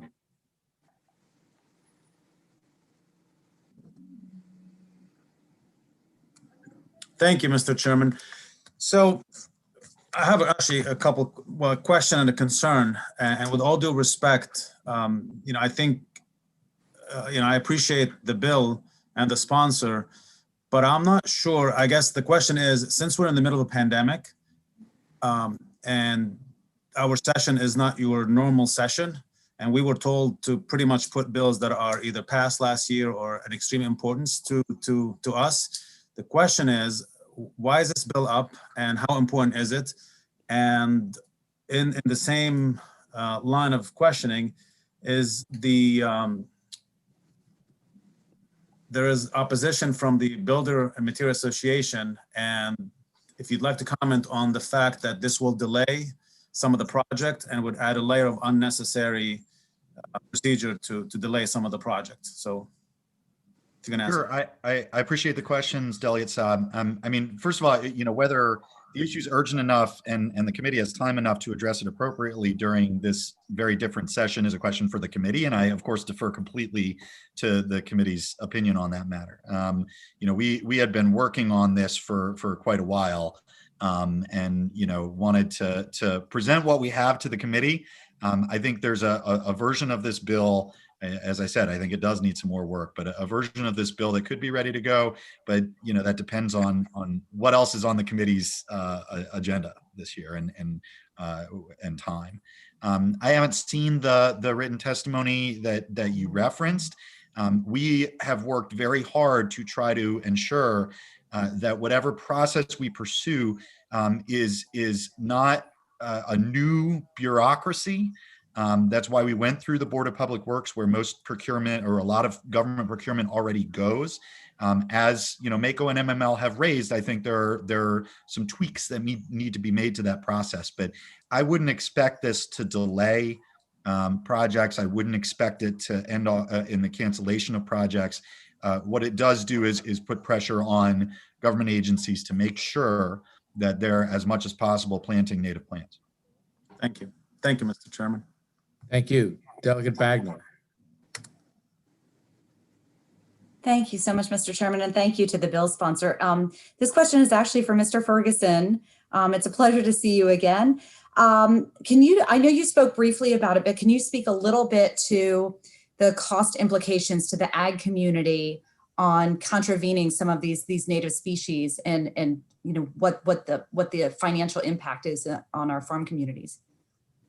As far as if we don't address invasive species, well, I mean, obviously we fight every year down here in Annapolis to try to maintain our crop protectants to be used on our farm fields, and honestly, that's to combat invasive species a lot of times. And so whether it naturally come in through air or birds, or it be done through just people planting the wrong kind of species in the wrong areas, or they're non-native and so they're grown in another state, whether it be a southern state, and then brought up into Maryland and bring the bugs that are down in the southern part that we don't naturally have here.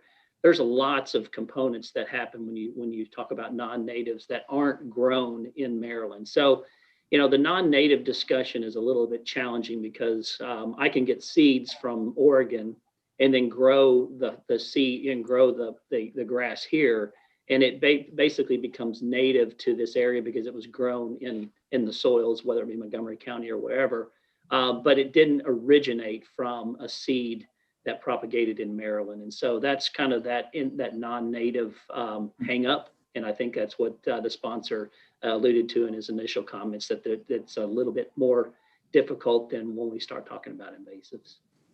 Thank you so much. Thank you. And I look forward to seeing the evolution of the bill. I have a question for the sponsor. I believe you indicated that for the most part, under current practice, we are using native species.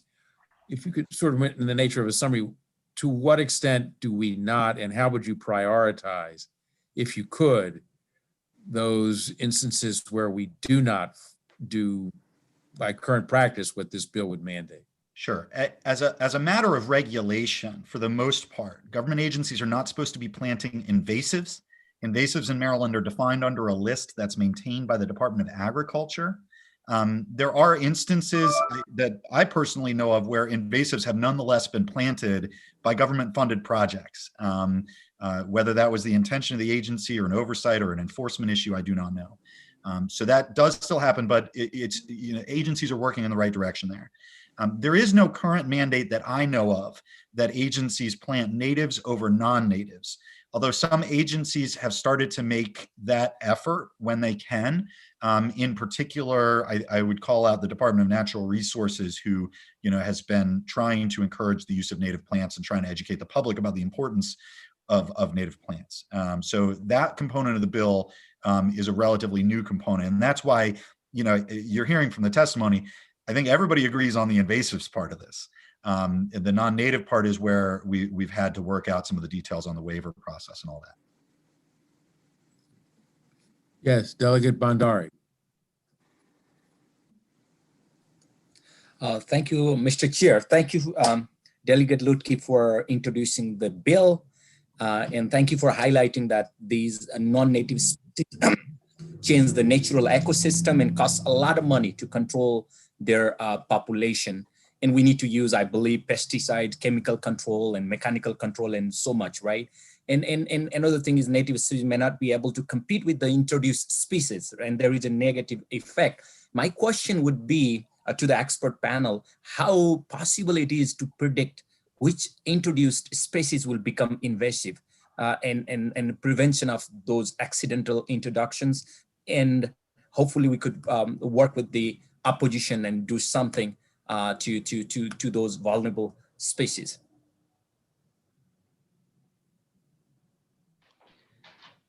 I'll start and just basically say that I think Delegate Lukey alluded to it, that there is a list of invasive species that is kept by the Maryland Department of Agriculture that we would hope that our agencies, or when they're reviewing, the problem of it is that we don't just go get Johnson grass seed, or we don't just go get a bramble or some easy to see invasive. It's what happens is I order a seed mix, and that seed mix is for birds, or it's for a pollinator habitat, or a piece that we think is really good, but there's other components within that seed mix. It might be a variety of 10, 15, 20 different seeds.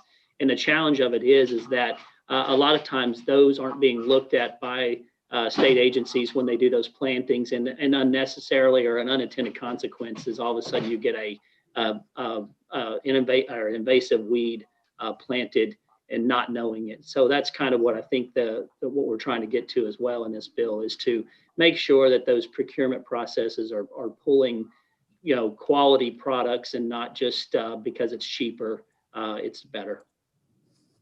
Thank you. There being no further questions, this concludes. Sorry, Delegate Hill, I believe, has a question. I'm sorry, did not see your hand up. I'm sorry, I apologize. Delegate Hill. Thank you. Delegate Lukey, thank you very much. I want to be clear, and maybe it's not necessary, but are you only talking about purchasing and planting of outdoor plants, or is this supposed to also apply to state purchasing and planting of indoors? If we wanted to put a palm tree in a state building or an exotic plant for an indoor, and if that is the case, does this have to be amended to allow for indoor use? That is an incisive question, and I don't believe anyone in our conversations has raised it before. I believe as written, it would apply to both, and that might be an amendment that we need to make, particularly when we're talking about, greenhouses, things like that, that are intended to, frankly, have non-native species, that kind of thing. Okay.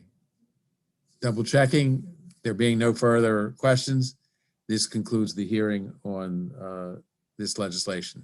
Thank you, Delegate. We will conclude our hearings now with House Bill 17, Delegate Cox, Public Safety, Emergency Powers Limitations, the Consent of the Governed Act. Delegate Cox.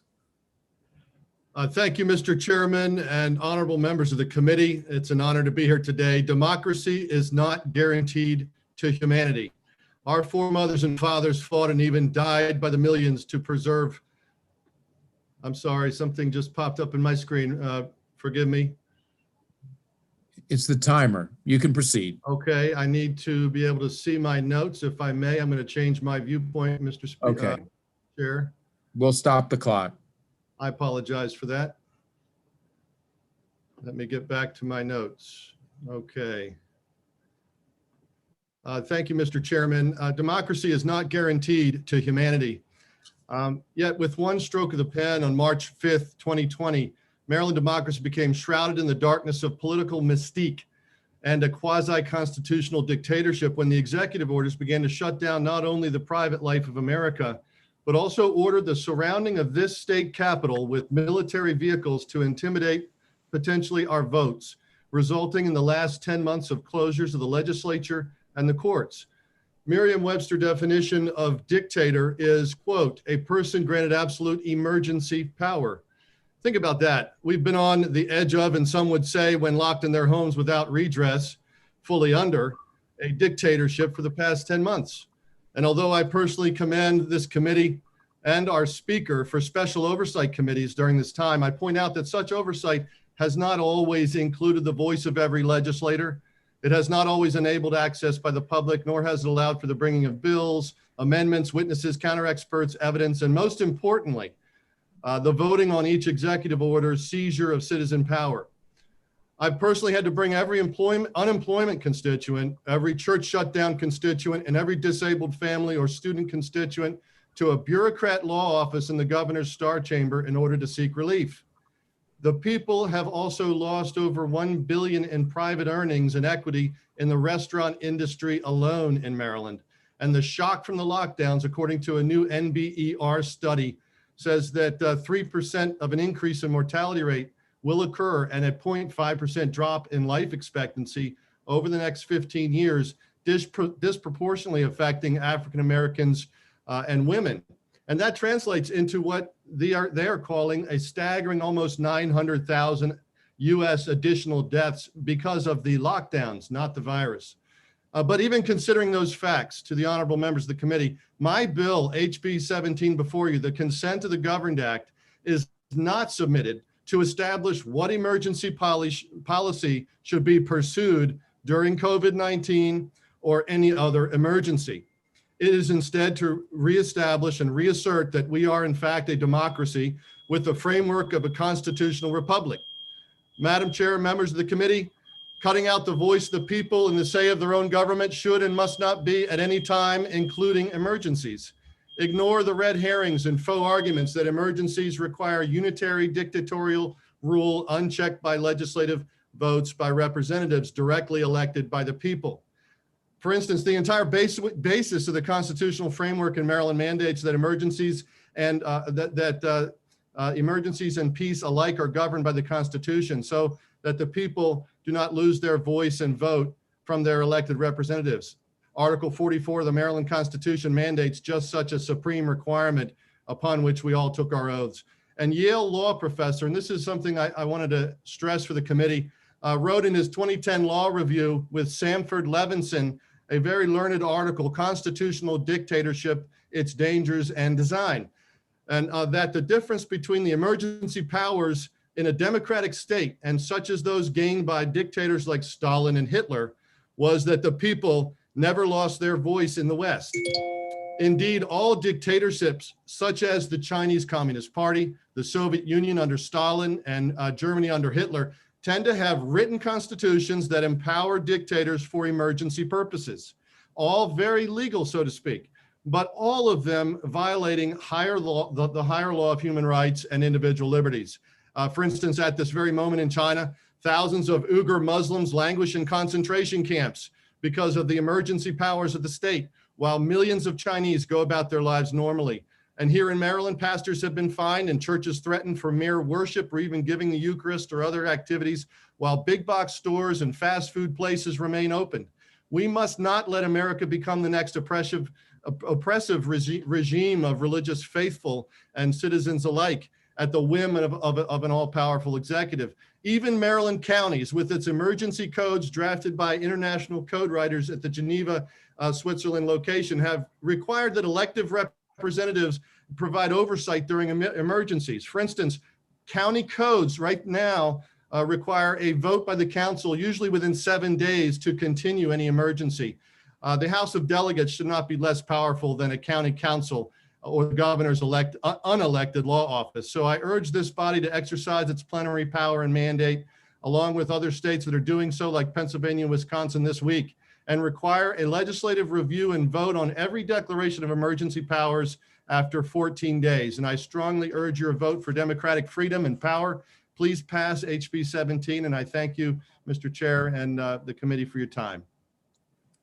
Are there any questions for the sponsor of the bill?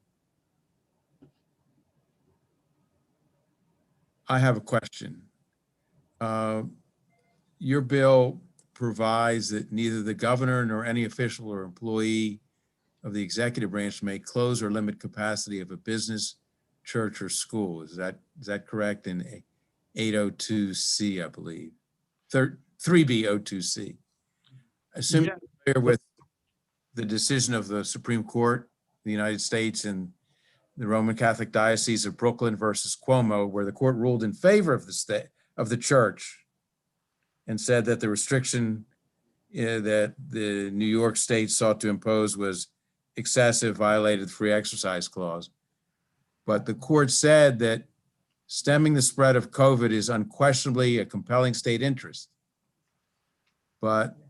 And there are many other less restrictive rules that could be adopted to minimize the risk to those attending religious services. That was the per curiam opinion for the court. So my understanding would be your bill would be more restrictive than what the Supreme Court permitted.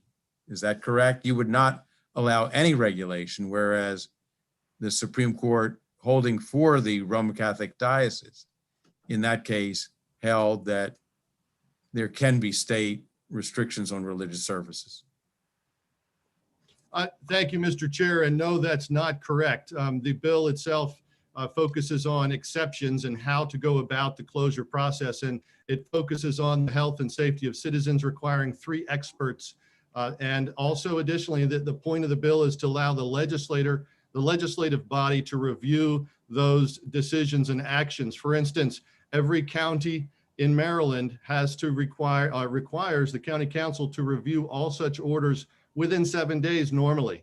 And yet here in the legislature of Maryland, we don't have any opportunity to do it unless out of a whim or a decision made outside of the statutory mandate that we decide to do so. And that's why I'm bringing the bill, because there needs to be a check and balance for the people. And the Supreme Court is absolutely correct in the Roman Catholic Diocese case and the Orthodox community that brought that case. There are less restrictive means, and that's the point of the bill. The least restrictive opportunities, Madam Vice Chair, Madam Chair, and Mr. Chairman, Delegate, is that when you have an opportunity to review the orders or to also ensure that the narrow tailoring of such orders protects the community. And when that is not done, then that raises this question. And that's why this bill is really a simple fix for democracy. How are we going to let this happen to continue to go on as we have, like I mentioned, over $1 billion in lost revenue of the restaurant industry, for instance, yet not a single restaurant, to my knowledge, and the evidence has ever been found to be outside of the health guidelines of the CDC during this time. Delegate Chisholm. Thank you, Mr. Chairman, and thank you, Delegate Cox, for bringing this to us. And I wanted to ask, because I want some clarification. I know in the Maryland Constitution 14-107, it shows the General Assembly by joint resolution may terminate a state of emergency at any time. And obviously that's why we all have representatives, but we can't do that unless we're together. Am I correct in assuming that this bill almost mandates that we come back together every time that the executive order needs to be renewed every 14 days?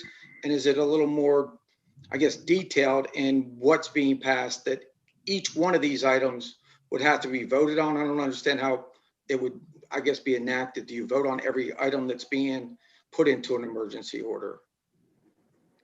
Thank you, Delegate. And yes, this act models legislation in other states as well, where the legislature has the plenary power to review executive orders that are done on an emergency basis, particularly under healthcare powers, and it requires the legislature to review those and then to take a vote. The tragedy that we've seen for almost 11 months now, over 10 months, is that although there's been excellent oversight and briefings that Chairman Pendergrass and others and your committee have participated in, some of the oversight committees. Like I said in my testimony, there's been no vote on these executive orders, and every single county code, for the most part in Maryland, based upon the model code out of Geneva, Switzerland, mandates that the county council, within 7 days or such as time as the county code might have changed that date, has to review those executive orders to make sure that they're narrowly tailored, to make sure that they're actually within the reasonableness of what's being done, and that there's no other opportunities, and that there's an opportunity for the citizens that are impacted by those orders to actually bring forth countering evidence and present that. So this is simply a bill for democracy. Do we really want to have one man rule for 10 months or longer? I mean, this could go on, as we all know. I mean, the data shows that we could be fighting this through this year for some time. So do we really want to have one man or one individual in the office of the governor with a unelected law office mandating the rules? I mean, certainly this body is at least as capable as an attorney in an unelected law office to write the rules or to review those rules. Thank you very much. Delegate Saab. Thank you, Mr. Chairman. I'm not sure if this can be considered point of order, but first I want to thank the delegate for bringing this important bill. I think it's very important, and I want to thank him for the impressive list of people that supported, because I think it's an important bill that we need to definitely look at. But Mr. Chairman, I saw one of the unfavorites. It was from the PG County Young Democrat, Young Democrat, and it has nothing to do with this bill. It's calling for the expulsion of a couple delegates and investigation and all that. And I think it's in bad taste and inappropriate to be testimony. I'd ask the committee staff if they can remove it. I wasn't sure if this is an appropriate time to bring it up or not, but I'd just like to have this testimony removed from this bill. Well, that's the first time that I'm aware of a request being made that someone's testimony not be submitted or not be accepted by the committee. And my first reaction would be that the First Amendment protects the right to petition the government. So therefore, I think we will accept all testimony. And if the delegate wishes to have it stricken from the record, I think that's something you need to take up with the Attorney General's office, would be my. Even though if it's completely not relevant to the bill in question, it's a test for a specific. I don't think we've imposed that test on anybody else's bill in my history, in my time down here. So I think that's an issue that you can take up with someone else. The written testimony has been submitted. Thank you. Thank you. Are there any other questions for the sponsor? Seeing none, we'll move on to favorable witnesses. First three would be Thank you. Tim Walters, Patricia Price, and Vince McAvoy. Oh, no, excuse me. The third one would be Christopher Ogney. Walters, Price, Ogney.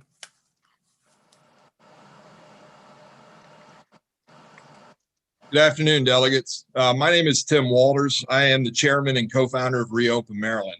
Reopen Maryland operates as a 501c4 advocating for the responsible opening of religious, commercial, educational, and social life of all Marylanders.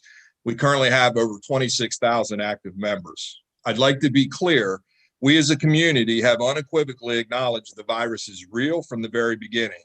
However, we believe that Governor Hogan utilized Public Safety Article 14 as the basis for this emergency in a manner inconsistent with its intent, as well as the U.S. and Maryland constitutions. Public Safety Article 14 was initially developed to deal with weapons of mass destruction and other geographical emergencies in a post 9/11 world. Reopen Maryland supports HB 17 and encourages you to do the same. We are not seeking to remove any authority from the governor, but to assure the governor's authority is bound to oversight and in constitutional partnership with the General Assembly. We cannot, as free men and women, allow the government, especially any one elected official or unelected bureaucrat, to challenge individual liberties and suspend constitutionally protected freedoms at all, much less indefinitely. In any fact, anytime government is allowed to suspend freedom for an emergency, that government will always declare an emergency. And in fact, we're living in those times. Governor Hogan cited Public Safety Article 14 in his initial emergency order, quote, in an effort to control and prevent the spread of COVID-19. This has failed, and yet the tyranny continues by seeking new science-based protocols on increased knowledge. Please support HB 17 and add the appropriate constitutional checks and balances to the governor's authority in order to protect the people of the great state of Maryland. Please support HB 17. Thank you. Thank you. Patricia Price. Yes, Mr. Chairman and honorable committee members, you know, the one intrinsic role of government is the service of justice, and that is to do no harm. An extended state of emergency does more harm than good, and I'd like to share with you some examples.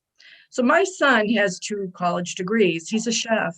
In fact, he was the #1 chef for the state of Maryland and the #1 chef in the region. And yet today, his career has been destroyed. He has no job. He has no job available to him. And now he's even looking outside of his own career and still has trouble finding work. In addition, he's developed what appears to be an autoimmune disease, but right now has no access to care. And like other patients with chronic illnesses, those patients don't have access to simple diagnostic tests like spinal taps or certain biopsies or certain restorative injections. And even when the state opens up, the backlog is so bad that those individuals still have no access to care. So I've been in the healthcare field for over 30 years as a laboratory director. I've worked worldwide with CDC, the Department of Defense, NIH, Johns Hopkins School of Medicine. And I have also some serious concerns about the data that's been collected and is informing our policymakers with regard to COVID. So for example, the Department of Health in Frederick County does not know what kits are being used in the field. And unfortunately, those kits vary in accuracy from 65% to 99%. So technically from a lab perspective, those are presumptive positives and we have no knowledge of confirmatory testing. So my point is that I believe our governor might have made some decisions on spurious or little data. And I ask that you please support HB 17 and support doing no harm. Thank you very much. Thank you, Ms. Price. Christopher Ogney, followed by Diana Costello and Tony Campbell. Hi, thank you for giving me the opportunity to talk. My name is Chris Ogney. I've been a pastor for 18 and a half years. I have been in the past shockingly non-political. My focus has really been about bringing Jesus to the community and loving the members of the church. I do think it's important to know that I'm a registered Republican. I voted for the governor twice. In addition to that, when the governor suffered health effects, I was one of many pastors that set up special services to pray for him. So I want the committee to know and the delegates to know I come here with zero animus, and to be perfectly honest with you, nervous about coming as a pastor. Having said that, when the shutdown occurred and the emergency orders happened, it was a shock, I think, to all of our systems. I'm a firm believer that the human being is a biological, psychological, and emotional person. And the governor's, due to the state of emergency and the orders that he has, it does me tremendous psychological damage to hear his press conferences. Because at any moment, one human being can shut down the church. As a Lutheran Christian, we believe that the bread and wine of communion is the very body and blood of our Lord. I know that not all of you share that, of course, but it does tremendous psychological and emotional damage to be prevented from that. We as a church have followed all of the guidelines. We even refit our HVAC system to bring in outdoor air. The council and the elders mask, we're keeping it 50%. Don't believe it's a hoax. I'm not a COVID denier. I also recognize that HB 17 will put the power in a legislature, most likely of a different party than my own. Yet I firmly believe that the close contact of citizens to the legislatures is much better than to one individual ruling for over a year. Thank you very much. Thank you, Pastor. Diana Costello. Yes, hi, thank you for allowing me to speak. My mother is an independent living in Collington. It's a continuous care retirement center. She has an apartment, but in that place, they also have nursing and they also have assisted living. As a result of these new regulations, she cannot participate in any meals with any people. This is a big place. She's paying a lot of money, supposedly, to be able to be with a lot of people. Her husband, my father passed away a long time, so she's alone. She before could participate in activities with other people. Now that's not allowed. She's not even allowed to go upstairs to get her food. They bring her whatever they decided that she can eat that day without even asking her if that's what she wants. She has a special diet, so now she's being fed whatever they want to, and half the stuff she can't eat. The worst thing of all is that you can't have visitors. She's allowed to have visitors outside. It's about 30 degrees outside, and being outside will obviously make somebody sick, especially somebody who's 93 and very frail. How can they possibly say that they're trying to help the elderly? This COVID shutdown was supposed to help the elderly, and yet what they're doing more than anything is isolating elderly. I have friends whose parents have died alone. Please reopen the access to the elderly. On top of that, they gave her the vaccine. Like, they're going to give her a second one. They have not promised that any of these vaccines will even result in any rights for her children to visit her. I have asked to be allowed to be a caretaker to her. They don't let a family member be a caretaker. So this rule is, to me, totally unjust to the elderly who they are supposed to be assisting, and to their family. Thank you. Tony Campbell. Thank you, Mr. Chairman and members of the committee. My name is Dr. Tony Campbell, and I'm testifying in favor of HB 17. Our system of government was born in the time of crisis, but not the one you're thinking of. I'm speaking of the English Civil War. During this conflict, two major philosophies of governance appeared, one from Thomas Hobbes, another from John Locke. Hobbes' Leviathan speaks of centralized government with broad powers to manage the country during periods of crisis in order to keep people alive. while Locke's theory mandates legislative oversight by enacting tools of separation of powers and checks and balances. One of the main purposes of legislative oversight is ensuring a level of transparency in the actions of the executive branch, which allows for the people's representatives to give consent to those actions. It is this absence of legislative consent which is the most troubling aspect of COVID-19 response. In my opinion, the damage to our public school children will have the most long-term repercussions. As a parent of a second grader, I wanted to find out what Maryland parents felt about the extended virtual learning environment of the past 10 months. I conducted a survey in which over 1,500 Maryland parents participated. One of the takeaways is the high level of frustration felt by parents over the lack of transparency of when and how our children will be let back into the classroom. 62% of parents do not believe their school's educational curricula is good and updated regularly.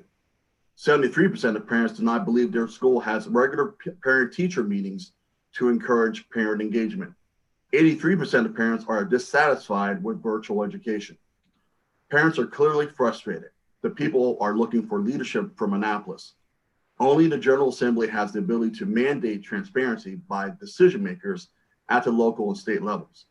The 14-day approval window listed in HB 17 is an excellent step to strengthen legislative oversight so that the people's representatives can give their consent in times of crisis.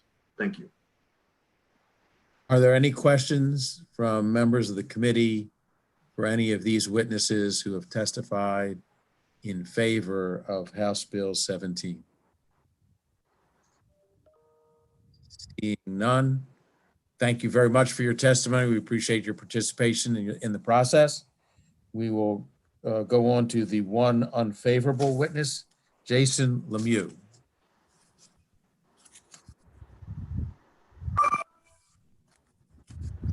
Chair Pendergrass and members of the committee, thank you for hearing my testimony. My name is Jason Lemieux. I am the Director of Government Affairs at the Center for Inquiry, or CFI, a nonprofit organization that proudly claims 4,238 members in Maryland and that seeks to foster a secular society based on science, reason, and humanist values. CFI opposes House Bill 17 because this legislation will undermine Maryland's ability to protect public health while serving no productive purpose. I want to open with the fact that vaccines are one of the safest medical interventions ever devised. Serious side effects are exceedingly rare, but in states like Maryland, a pseudoscience-laden disinformation movement has seized upon the misleading extremist rhetoric of health freedom, in which no consideration is for freedom of neighbors, friends, family, fellow Marylanders to live free of communicable diseases transmitted by individuals who needlessly decline the opportunity to vaccinate. At CFI, we have a saying, your freedom to swing your fist and my nose. HB 17 will not bring real freedom to Marylanders. As of today, the virus has claimed the lives of 6,061 Marylanders and injured many more. But despite all the tragedy and disruption that the virus has already caused, it is entirely possible that the pandemic will get even worse. According to the U.S. Centers for Disease Control and Prevention, in the United Kingdom, a new strain of the virus, designated B.1.1.7, is now highly prevalent. This new strain spreads more easily and more quickly than the strains that have already caused so much tragedy in Maryland. And as of today, 4 Marylanders are confirmed to have been infected with this new, more transmissible strain. So while an emergency vaccination mandate is never a decision to be made lightly, Maryland cannot take it off the table by the force of law. The risk of further uncontrolled spread of the virus is too high.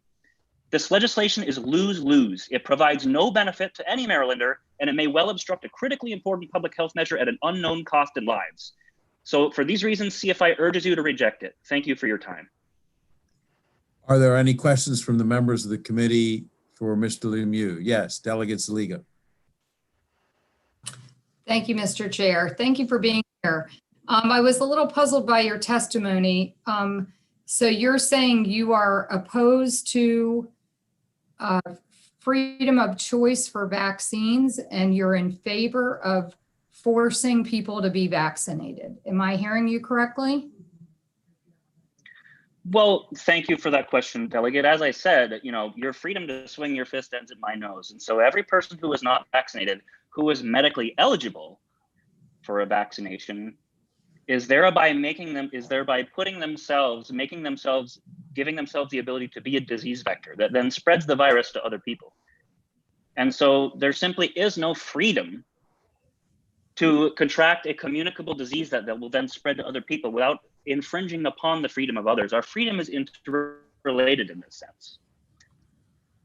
And so, and in addition, as I said, much of the anti-vaccination rhetoric that we hear is based on very calculated disinformation that minimizes the effectiveness of vaccines and wildly exaggerates via the use of conspiracy theories the potential risks of vaccines.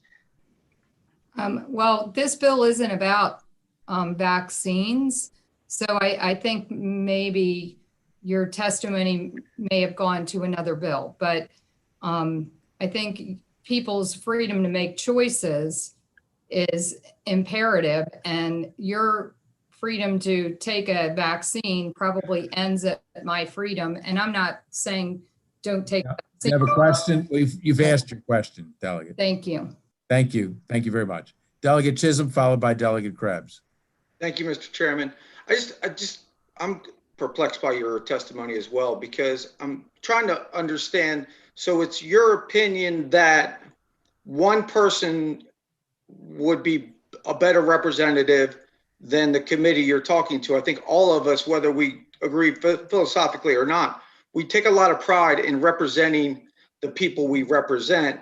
And by your testimony, if I understood it correctly, you feel like that should be stripped away, and one person, no matter who that governor is today or 10 years from now, is better to make that decision for our constituents than us as representatives?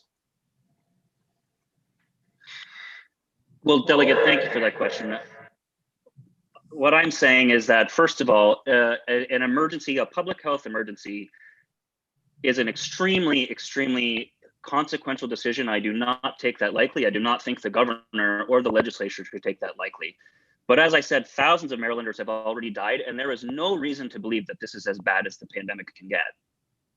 And so if the decision comes that vaccines or masks, which as I understand it are provisions in House Bill 17, that it prevents the governor from mandating vaccines or masks, if that becomes necessary, then it simply has to be done. And you know, I don't think that constituents are served by having their welfare placed at risk. I'm asking you about representative government, not about, so you're saying that us as legislators would put them at risk if we were allowed to represent? Is that correct on what you just said? Well, it would depend on how you use that representation. I mean, if you use a representation to cease a mandatory vaccination in the midst of a worsening pandemic, then possibly. Thank you. Krebs, Delegate Krebs. Thank you, Mr. Chair. Mr. Lamel, I hate to keep putting you on the spot, but I'm just trying to find, this bill is not just about vaccines. It's not just about restaurant openings or anything. It's about the separation of powers. And I guess my question to you is, do you and your group, do you believe in the separation of powers as is outlined in the state and the federal constitution? And do you also agree, do you support the Bill of Rights? Well, Delegate, thank you for that question. I will preface by saying that I'm not a constitutional scholar, nor am I a lawyer.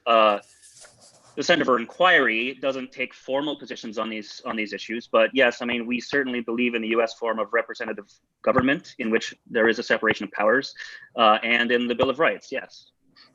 I think that's the basic question that's being asked here, but I won't elaborate anymore. Thank you. You may try reading it. Thanks. I would just ask, doesn't the Supreme Court's decision in the New York case demonstrate that any action by any branch of government, in this instance the executive branch, is reviewable by the judiciary, which struck down a New York regulation, therefore could have struck down a Maryland regulation? I'm sorry, could you repeat your question, please? Don't the courts have the authority to review any action taken by the executive during an emergency, exercising the statutory power during an emergency? Oh, well, thank you doing for just that question. Well, thank you for that question. And again, I'm not a constitutional scholar or a constitutional lawyer, but I certainly understand that the judiciary has the ability to exercise its own checks and balances on the executive in certain circumstances. Yes. Thank you. Hey, Chairman, this is Tim Walters. Can I take a shot at that? No, question? you've testified, Okay. sir. Okay. Appreciate your acknowledging this is how we run things. There being no further questions, that concludes the hearing on House Bill 17. It concludes the hearings for today, and this committee stands adjourned. Thank you, Mr. Chairman. Both the public and the members for their participation today.